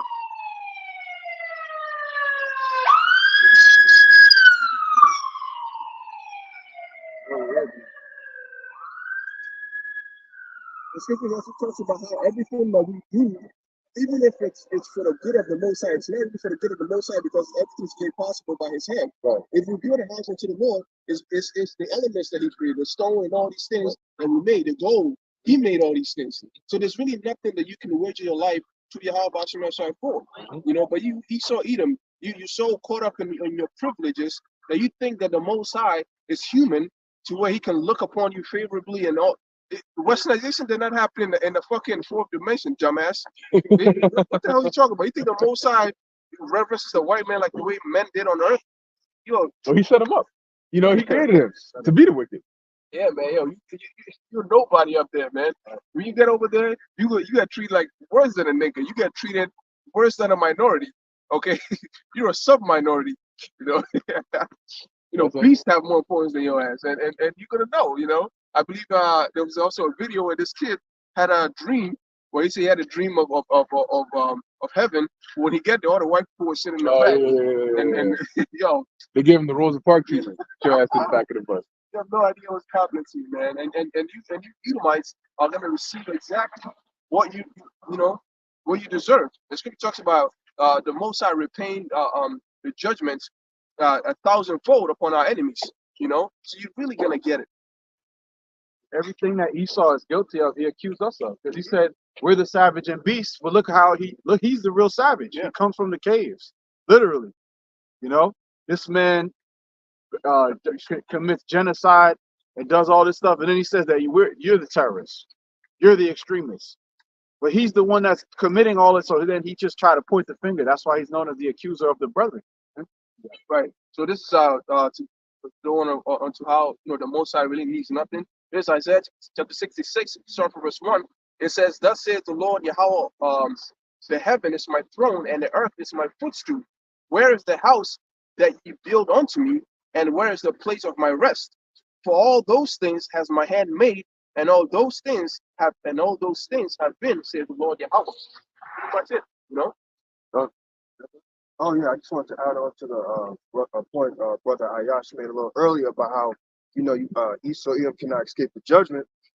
Like it said, going back to the book of Genesis, when Cain slew his brother Abel, and the Lord said, "What? The blood of thy brother Abel crieth unto me from the ground," which is what? That means his spirit. When his spirit left his body, it went up there to the heavens, and it pleaded unto the heavenly Father, like, "Yo, this guy just killed me for no reason. Like, what the hell is going on?" So imagine all those souls that you've killed for, even unto this day. What's that dude? To this day, what's this guy's name? The boxer. Yeah. To this day. Right. You have all these souls going up there. It's like, yo, even though we know it's the Lord's judgment, like what's the guy that not recently died, but within like these last couple of years, George Floyd. Yeah, him, Sandra Bland. We mentioned Emmett Till. What was that? Trayvon Martin. Yeah. That other guy. All this. All these senseless killings. If them spirits go up to the Heavenly Father and complain, like, yo, what the hell? It was the judgment of the Heavenly Father, yes, but it was done unrighteously, unjustly. So you're going to be visited for that. It talks about the wicked as a sword, but it doesn't make the wicked a righteous. You're still going to have to, you're still going to feel it. Yep. And like I was saying, that that woman, man, because she's used to crying unto them, because Edomite woman does that. A lot of people have a soft spot for Edomite women. So she's thinking she can go up there to the Most High and play that shit on him. But the Most High cannot be corrupted with your cries. A wicked Jake can barely, escape wickedness by crying to the Most High. How about you? You Edomites, the seed of the wicked. Salakia, another point with Yahweh Shai mentioned it with the wicked ruler and the woman that kept coming up to him, kept avenge me of my adversary. So imagine all these spirits, Israelite spirits, going up there like, yo, when you gonna do something? Like, you the Most High, do something already. I believe it tells you that in Revelation, the 6th chapter, if I'm not mistaken. It's either, I think it is the 6th chapter. The souls crying to him. Yeah. When we avenge our brethren that are on the earth.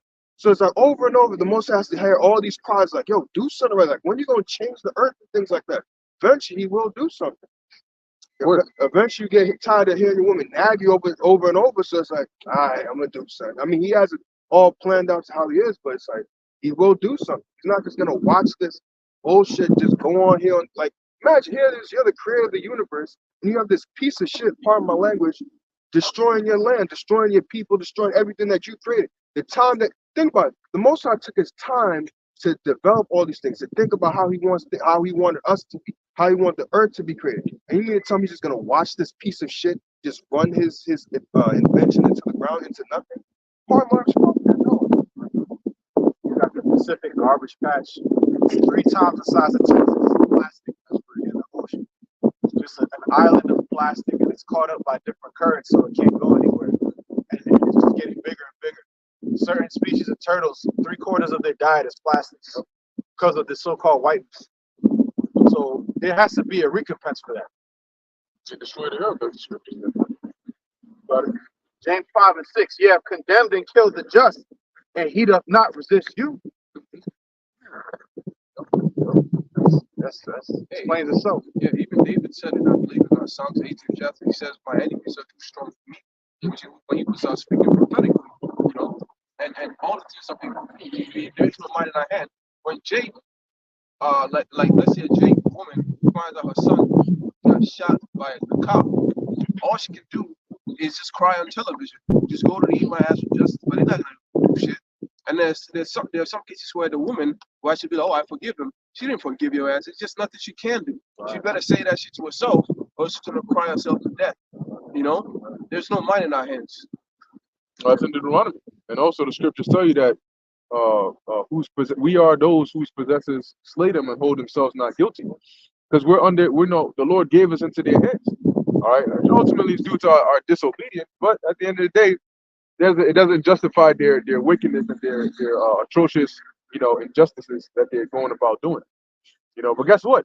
It's gonna expand past us. Our time is almost up. Our time is almost up. We're not gonna be out here for much longer. And guess what? When we're not out here, all the things we've been warning you about, because these are warnings. That's what we're out here to do. We're just here to give you the warning. If whether you take heed or not, that's between you and the Most High. But when the famines come, when the power goes out, when the economy crashes, anybody who's been paying attention will tell you that, yeah, that's literally the direction this place is going. When that happens, people are gonna look for answers. And like we keep saying, man, you're not gonna find. We ain't gonna be here. So now what are you gonna do? Because now you have families, right? You're gonna be afraid. You're gonna want to protect your family. You're gonna want to know what to do, where to go. And you're not gonna be getting the right information from this so-called media, this mainstream media, because like in the movie Leave the World Behind, they couldn't go on the internet. The only way she was able to get that information was from like old notifications. But after that, everything disappeared. They couldn't make it back to the city. Now, here's an interesting fact. The movie was about what? Less than 2 hours long? In a real life situation, guess what? They're going to go to sleep and wake up the next day in that same situation. And the next week, they're still going to be in that same situation. And each week that goes by, the food gets less and less and less. And each week that goes by, somebody else could get affected. You don't have Medicaid. The son's teeth was falling out, right? If the guy they went to didn't give him medication, what do you think would have happened to him? He would have died. End of story. You can't go to the hospital. And even if you do find a hospital, do you actually think there's going to be somebody in the hospital ready to check you in? There's going to be a doctor that's going to walk in there with a stethoscope Yeah, 1 second. Let me check your heart rate and all those things. You honestly think that's what's gonna happen? A lot of people don't even know how to use a first aid kit. So what benefit is it gonna be to you when you take your ass even into a hospital and you find all these resources and materials? You don't even know how to use it. What's even worse is, what about people that are in nursing homes or people that are stuck on these machines in these hospitals? Do you think that your caretaker, because a lot of them you have like nurses and stuff that have shifts and they watch these patients, right? You think these nurses are over here saying, all hell's breaking loose. I got a 2-year-old son at home. I gotta go and take care of him. But you know what? I really love my patient so much. I'm gonna put my 2-year-old son on hold and I'm gonna make sure I take care of my patient. It doesn't work. Real life doesn't work that way. When there's a power outage, if you're stuck on a machine that's helping you breathe, you better hope there's a generator. But if it's an EMP, well, say your last goodbyes. You know? So you got to think about like real life. You got to think about this form of judgment in a real life sense. In a real life sense, these things will actually affect you in your day-to-day life. People haven't had to go through 2, 3, 4, 5 days without eating because you always have had the ability to go to the store and get some food or order something online. How do you actually react when you go 2 to 3 days without actually food and water inside of your mouth, inside of your body? Sorry, one quick point. Remember when things was locked down, how people was acting and things like that? They couldn't deal with it. Now look at this is New Year's Eve. Things are a little bit normal, so people don't celebrate New Year's and things like that. But remember back then when there was lockdowns, what was it? I think it was Times Square was dead. Yep. It was empty. Yep. There was no celebrating. Yeah, no New Year's. They tried to, but it wasn't the same. Mm-hmm. So it's gonna be that same thing. People are not used to when things are not normal. Yeah. When the what is it? How's the saying go? When your normal functions or something like that. I'm getting tired with my words, but when things is not normal, people gonna start acting crazy. They're gonna lose their minds, whatever's left of it. Anyway, what we got? We started Revelation 13, Let's and finish also you had mentioned 2 Ezra 15. Come on, let's finish Revelation 13 and jump to 2 Ezra 15. Revelation 13 and 17, and that no man might buy or sell, save he that had the mark. Right. So the Apostle John, once again, going back to the vision of this prophecy, right? What he's seeing is, why is it that anybody that like there's something that I'm seeing, like some people go in there and they're able to buy certain things. The Lord could have probably showed him some, maybe downtown Manhattan or some other parts where he sees people in different settings being allowed to pay for certain things, making transactions. But you can see, because he said, right, receive a mark in their right hand or in their foreheads, and that no man might. So how did he know that they had a mark in their right hand or in their foreheads? And how did he know that if you didn't have that mark, you couldn't buy and sell? He had to have witnessed this, right? It's not like he was reading a contract somewhere that says, if you don't have this, yada, yada, yada. He must have seen people going into the store, and he must have seen them being scanned either on their hand or on their foreheads. And that's what let him know that there's something like here or here that people don't, that whenever they try to scan it, if whatever's supposed to be there's not in there, they're not allowed to buy and sell anything. So that's what he was like, oh, whatever this is, that's basically the theme around it. That's what you got to watch out for.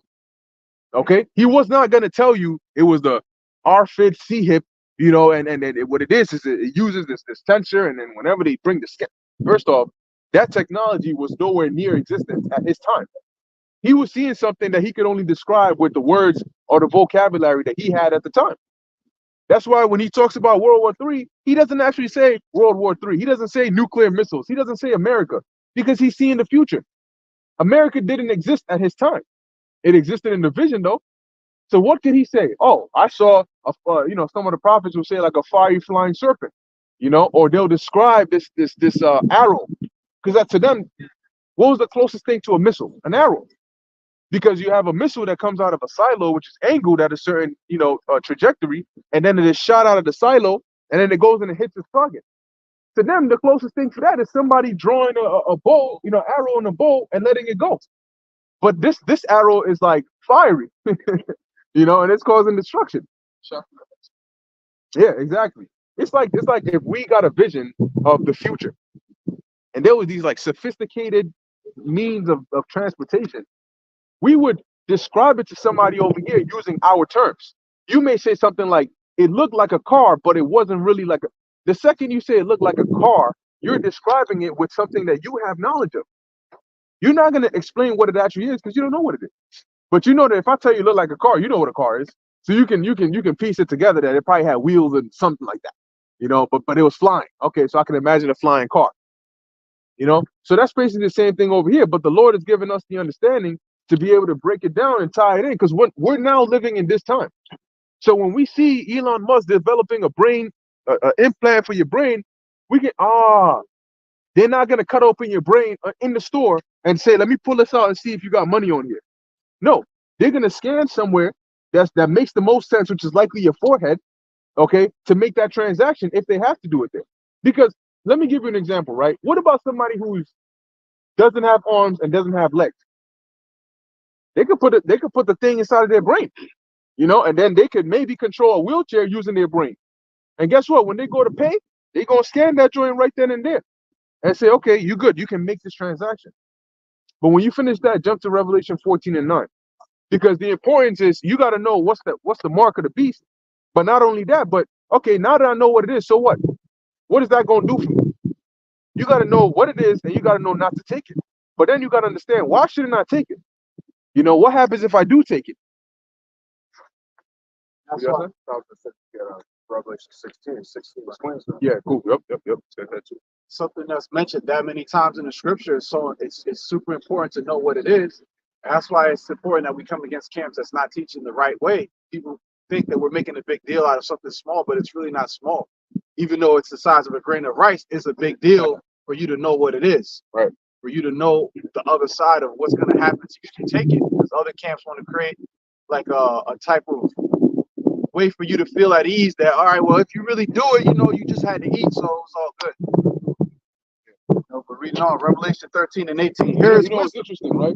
When we tell them that the Most High is going to do this and he's going to do that, he's going to do this, they think about it like it's fairy tales. But they'll believe that the Most High did have Yahushua walk on water, that the Most High had Moses part the Red Sea in half. So he was able to perform all these miracles and these great feats back then, flood the whole entire planet Earth. But he's not going to do anything this time. When we say he's going to bring the Third World War and all these things, no, that's not real. You might as well throw out the Bible. Hey, the Lord lulled them to sleep. Yep. Because it's a time where, you know, in the ancient world, you would have those type of like spiritual, miraculous things. Now it's kind of a time with just people in their technology and regular life. But now the Lord, this is the climax of the movie. So the Lord is going to pull out all the stops. Right. It's going to be more miracles, greater miracles than the ancient times. And these people, their minds are going to be blown. People, the scripture says that their hearts are going to fail them for seeing and witnessing the thing that they're actually seeing. Right. They won't even be able to believe what they're actually seeing, so they're just going to shut down and perish on the spot. Yep. Yeah. Got it. Revelation 13 and 18. Here is wisdom. Let him that hath understanding count the number of the beast, for it is the number of a man, and his number is 600, 66. That comes out to 666. A score is 20. 3 scores 3 times 20, which is 60. So 660 and 6. That's 666. All right. That's it. Yep. You want Revelation 14 and 8? Yeah. And there followed another angel saying, Now in the Revelation, the 14th chapter, once again, a part of the vision that the Apostle John saw. Go on. that saying, Babylon is fallen, that great city. And that's Because talking about America. All right. He's talking about the destruction or the collapse of this so-called kingdom. Go ahead. because she made all nations drink of the wine of the wrath of her fornication. Right. So what was her fornication? By going around setting up these deals with these nations, but it was by way of corruption. She spread her democracy and corruption. Look, like what they try to do in Africa. What's her name? Kamala Harris. She went there and tried to convince African leaders that they should allow Moism, right, men and men, to behave like men and women, and then they would fund them, and if they didn't, then they wouldn't give them any money, you know. But these are the types of things that they've done on all different fronts all around the world. There's always a government, and then there's a shadow government who are actually making deals and running shit behind the scenes. And then outwardly, they look like they're enemies with this side, but on the down low, they're working together. You know? That's like wrestling. Yeah, exactly, like wrestling. Yep. if I may, imagine how depraved you have to be. You have people starving in these countries, and they're telling you that a man has to be able to do what he has to do with a man in order for you to receive help. Right. To do some detestable shit that's against nature. I mean, that just shows you the depravity why America's going to be wiped off the face of the earth. Yep. You know, They turn pork into a delicacy. right? You know, they set up these centers of for you to go and eliminate the child, which is the modern day center. And then they use the genes from that to put in your lipstick. I mean, how sick of all ingredients? All that, well, let you know you own your child. That's it. Somebody's child. That's it. Yep. Go on. And the third angel followed them, saying with a loud voice, if any man worship the beast and his image. Now the beast is talking about this really NATO and the EU, all right, which are organizations, body of nations that have been put together that outwardly run the world. Okay, they're like the main power structure in today's society. So when they worship the image of the beast, they're worshiping the images representing the system that these nations have put forth.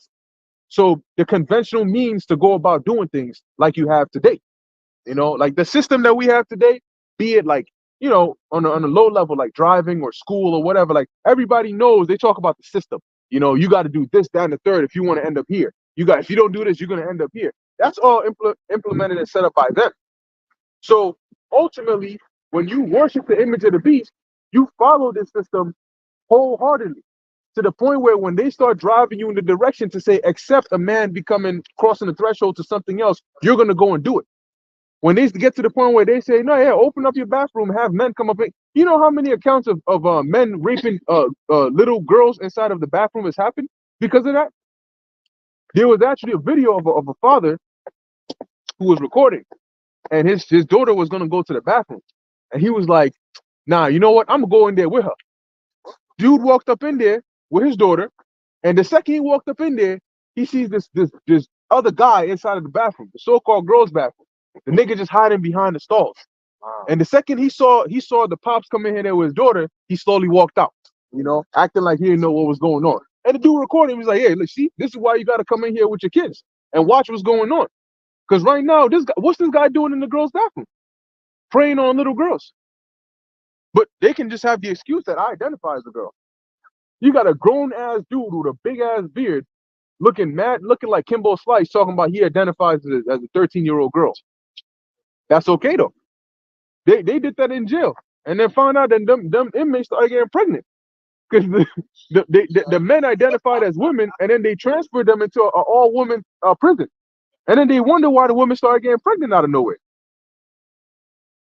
Had that one collegiate swimmer, dude, Mhm. and he went and dominated the women's division. I know you're talking about William Thomas, but I won't call him something. Leah Thomas. Yeah, William Wow. Thomas, and he changed his name to Leah Thomas, and went into the changing room, and his bride is hanging out, and all the girls are complaining like, "Yo, what the fuck?" Like, and the fathers are complaining. Nobody cares though. You know, they went to Congress and even said that this is depraved. This is unfair to us. How could we be in front of a man and we're changing and we're exposed? We don't feel safe doing this. Nobody cares. This is an Edomite woman saying it. Yeah, well, I think it was in Congress where they asked this woman, what's the definition of a woman? She couldn't explain it. Yeah, none of them could. Yeah. Like nobody could explain that. You know? Yo, Because they know they're gonna have to contradict themselves. that's why they're trying to ban these words. Congressman said, she was like a teacher from Berkeley, and she was like, I would like to recognize that your line of questioning is phobic, and he's like, oh, it's phobic to ask if a man is a man and a woman is a woman. And she just, they go out, and it was an Eve, Queen of Darkness. Yeah. Yeah, back Revelation 14:9, and the third angel followed them. Yeah. And the third angel followed them, saying with a loud voice, if any man worship the beast and his image and receive his mark.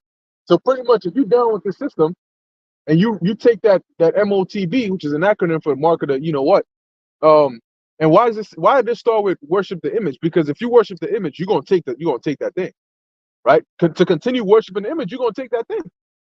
You're not, but for us, we're not gonna take that. That's a stopping point. Because we're in this world, so obviously you gotta do things of this world. You gotta live a life. But at the end of the day, when it comes down to that, which the Lord explicitly told us don't do it, guess what? We ain't gonna do it. But we're gonna have faith. Go on. And receive his mark Mhm. in his forehead or in his hand. Mhm. The same shall drink of the wine of the wrath of the Most High. Meaning, if you allow them to implant that grain of rice inside of your body, the sea hip, you put it together, right? If you allow them to put that inside of your bodies, you're gonna suffer the wrath of the Most High. Okay, and you don't want that. The last time the Most High got angry, like I make reference to, the whole earth was flooded. People drowned. Drowning is not a fun way to go out. All right, starving to death is definitely not a fun way to go out either. So the last time the Most High got angry, he wasn't looking too good for the world. So you do not want to suffer the wrath of the Most High. Go on. Drowning in fire. Yeah, because this time, exactly, this time is going to be with fire. For that. Yeah, you ain't going to just get obliterated. You're going to feel that. That's the thing. Like, that's the point that, like, it's one of those very important points that unfortunately people have to experience before they can understand clearly, which is that it's not just about dying. You know, like sometimes you talk to people and you tell them, look, this is the judgment that the Lord is going to bring. I remember high school. You tell people, yeah, this is the judgment that the Lord is going to bring. They'll say, okay, if I die, I die. It's not that simple. You know, you need to understand that the scripture says, fear not him that can kill the body, you know, but fear him that can kill the body and soul in hell. Meaning that the Most High can do far worse things to you than death. Okay? Yeah, than you can even imagine. Don't just play that card, because then if the Most High puts that in front of you, you're gonna be shook out your mind. You're gonna be traumatized beyond traumatized. You know, it's almost like you're tempting the Most High's hand. Oh, if I die, I die. What about if you're starving to death? Is that another case of that? Because that's a slow, painful death. It tells you that to die by a weapon is better than to starve to death. But yeah, the Bible tells you that the Lord said a lot of people are gonna die by starvation. The Most High is gonna do that. So really, people gonna see the true colors of the Most High very soon. You got it. There's dying, and then there's starving to death and having to eat your own children. Right. And your children is looking like Thanksgiving turkey. That's it. That's worse than death. Yep. You know, and there's fate's worse than death. And the Lord could make that fire. When you're in the lake of fire, you're like, okay, you think, okay, the missile hit and I just get absorbed into the fire. The Lord could make you feel that for a very, it'll feel like a long time. And it could be like a second. Mhm.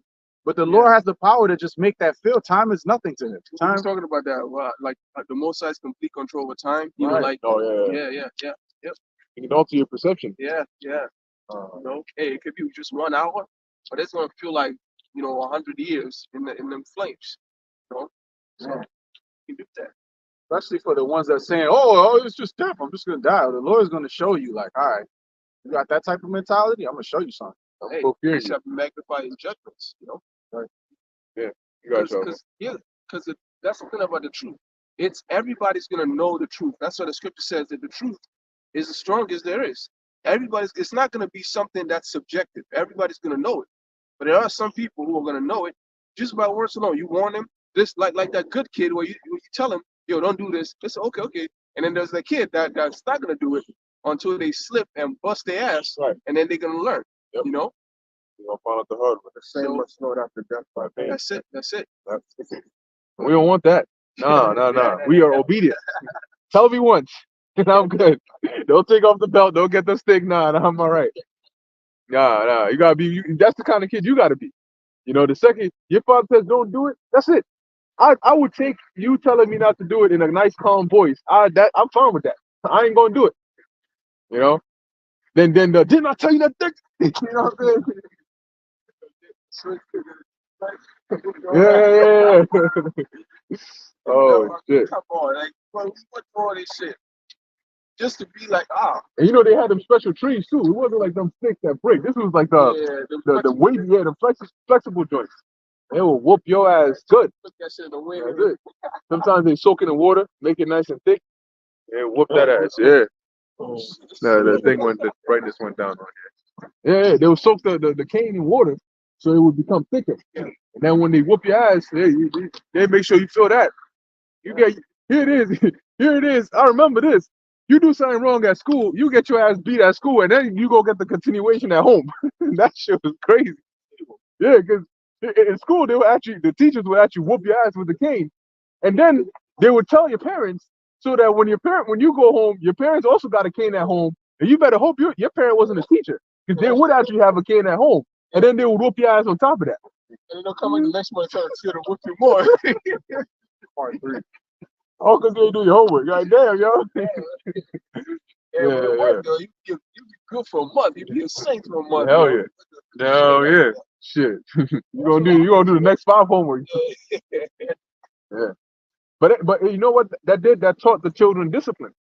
You know? So it wasn't like here where you got kids that put their hands on their parents, kids shooting your parents. Like, it's some wild, crazy stories you hear over here. You're like, because you don't discipline the children from when they're young, they grow to the point where, they become bold to actually put their hands on their parents.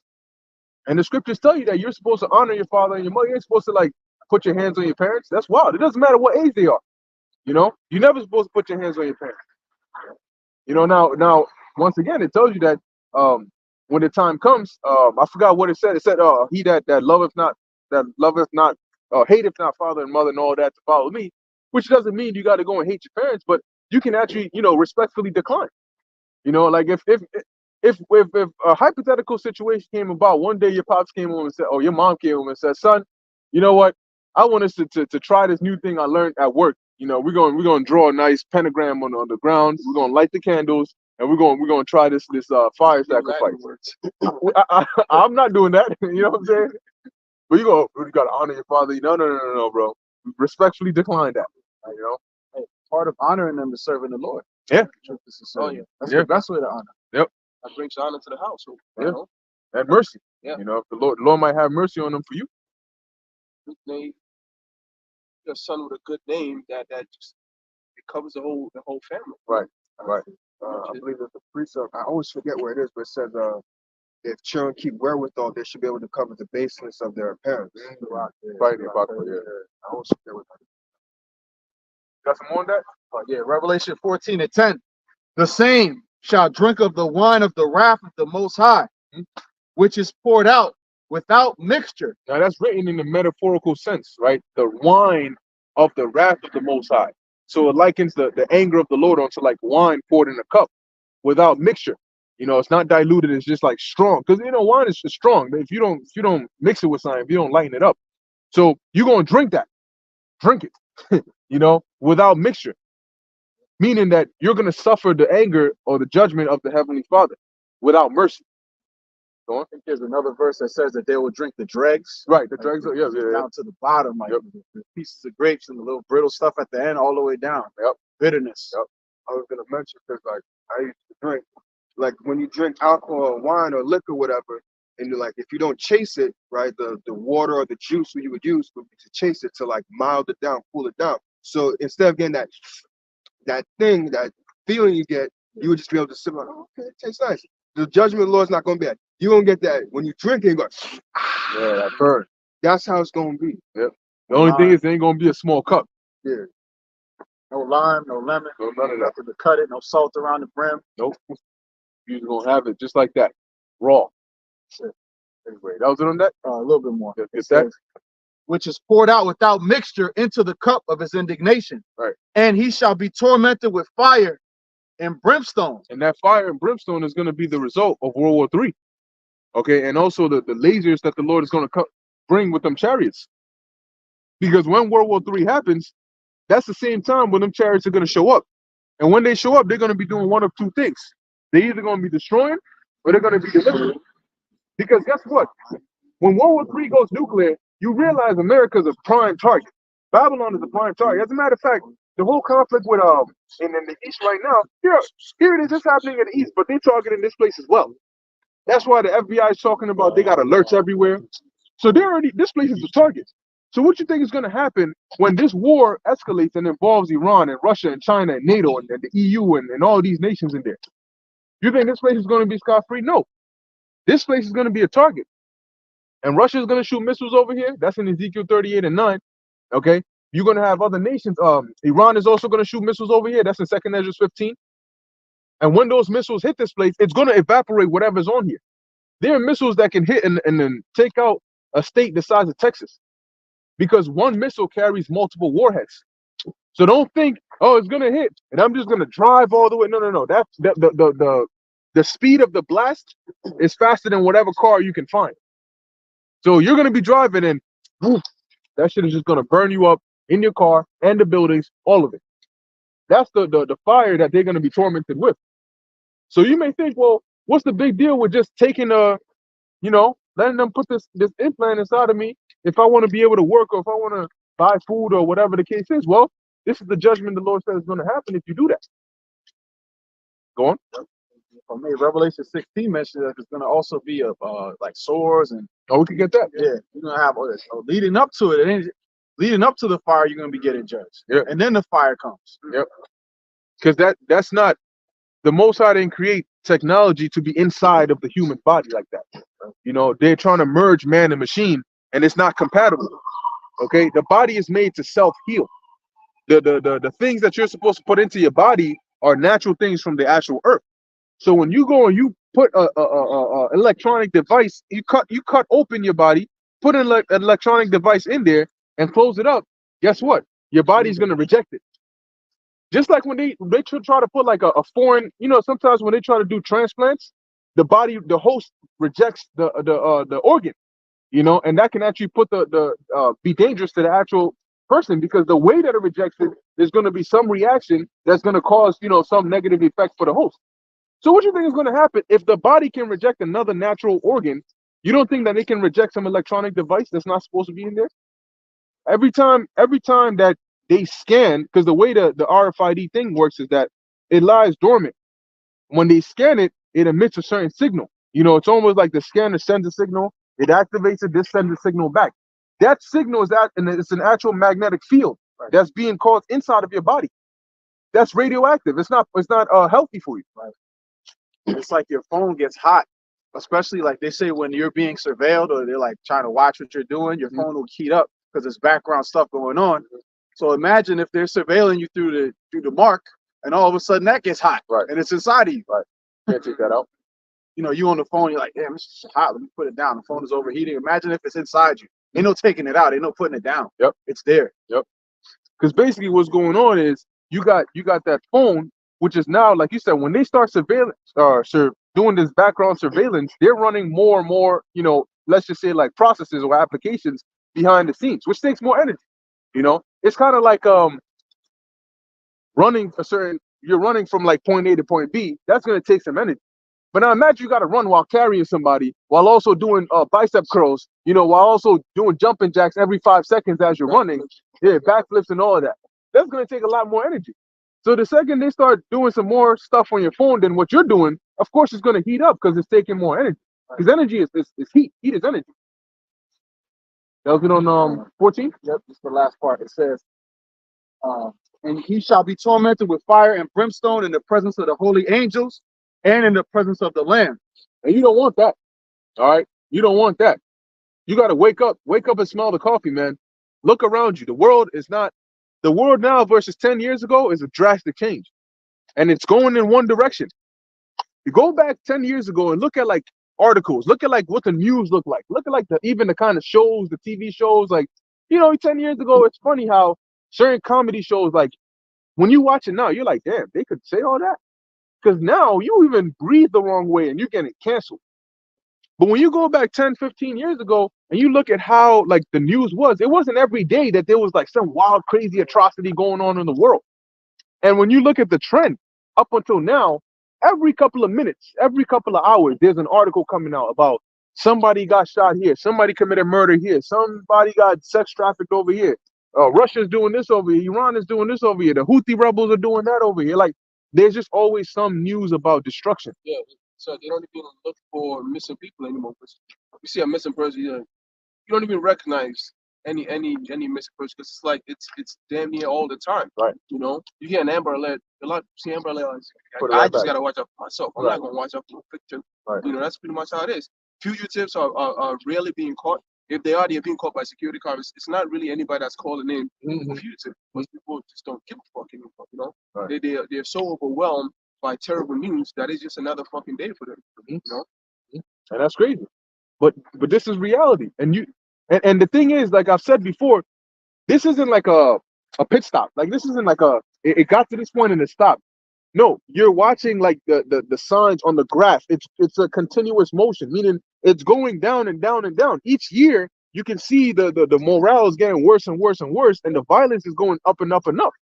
So as time goes on, the correlation between time and violence is that they're both positive. As time goes on, the violence gets worse, crime gets worse, the world gets worse. And the smoke of their torment ascendeth up forever and ever. And they have no rest day nor night, who worship the beast and his image, and whosoever receiveth the mark of his name. And that's mainly on this land right here. That smoke, the smoke of her torment is going to be here. Because the majority of the people, if you don't get delivered off of the soils here, your best bet is to leave this place. Because if you're here, when those missiles fall, it's burning from New York to California. It's just literally going to wipe this place off the map. And it's just going to be a desert over here. So you either get beamed up and delivered, or you're going to burn on this land. And it's not gonna be fun. Now let's jump to Revelation 16. Oh, you got it? Okay, cool. Revelation chapter 16 and verse 1. And I heard a great voice out of the temple saying to the seven angels, go your ways and pour out the vials of the wrath of the heavenly Father upon the earth. And the first went. Pour out your vials of the wrath of the heavenly Father. You notice that a lot of scriptures you read about is talking about wrath. Like the majority of the Bible talks about the Lord's wrath, especially when it deals with prophecy. You know, so why is the Lord angry? Does anybody stop to? First off, is anybody even stop to consider how the Most High is feeling? Like, you know, it's very sad, right? Because people think about praying most of the time when they need something. You know, how many people actually say, "Let me check it on. Let me stop and let me pray. Let me just even thank the Lord." Like, let me just dedicate this prayer to just thanking the Lord and say, you know what, Lord, I appreciate the things that you do for me. You know, I got legs that I could walk. I got air that I could breathe, and you're not charging me for it. You know, like, here's one thing. If the Most High was to say, I'm going to charge you for one thing, water or air, you would realize just how much you need this thing and just how much the Lord does for you that you don't even acknowledge.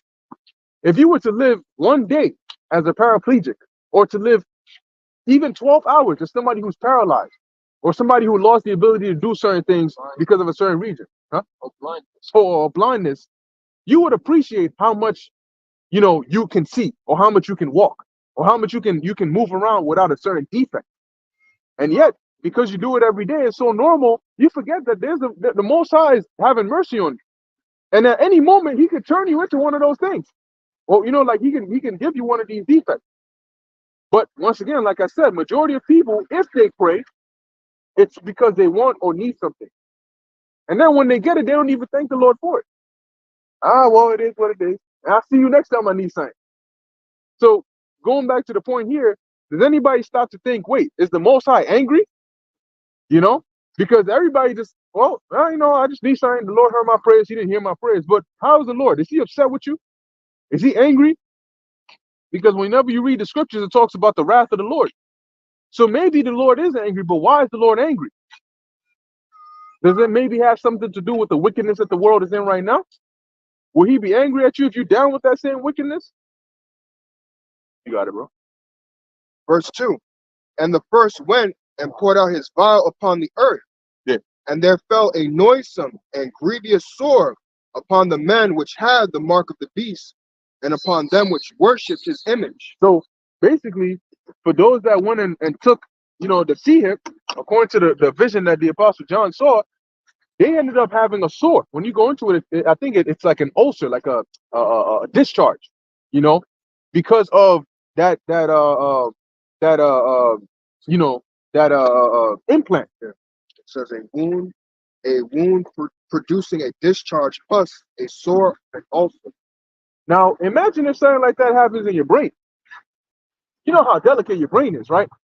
So imagine if something like that happens to your brain. You're dead. You're gone. You know, you're pretty much through. Okay, so everything around that thing is bad news. You know, it's bad news. And that's why the Lord said, don't take it. You're going to have the test, which is like Revelation 3 and 10. You're going to have the test.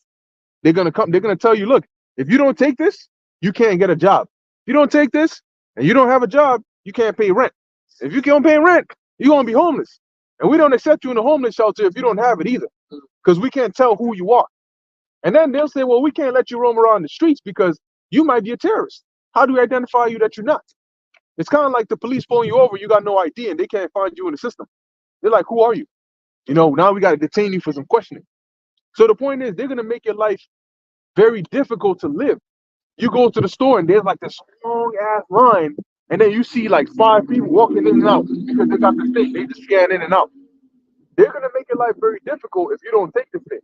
But that's a part of the test, you know, to see if you can, you know, have the faith in the Lord.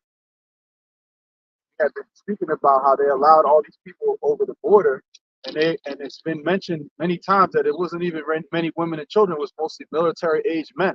So then they create a crisis, and then they have a solution for the crisis. We have all these people that came in, we have no way to track them. You know, it doesn't take a rocket scientist to figure out what their solution is going to be. Or Trump said that years ago. Right. That we're gonna be able to track all of them. Anyway, that was it on that. All right, so yeah, we're pretty much gonna end it there. That's the times we're coming into. You know, just as the Lord said, watch as well as pray. You know, because 2024 is looking to be, you know, one hell of a year. And Lord willing, the year that these prophecies come to pass, because it's getting harder and harder to live in this world, man, with all this wickedness going on. You know, you can't eat, you can't drink water, you can't breathe proper air. Everything is corrupted and polluted to some degree. You know, but Aharon, you got something? Great. All right, cool. So with that, Lord willing, this is edifying to the elect. And in closing, we want to give all praises, honor, and glory to Yahweh, Bahasham, Yahweh Shai, Bahasham, Rakah, Kodash. Until next time, Shalom.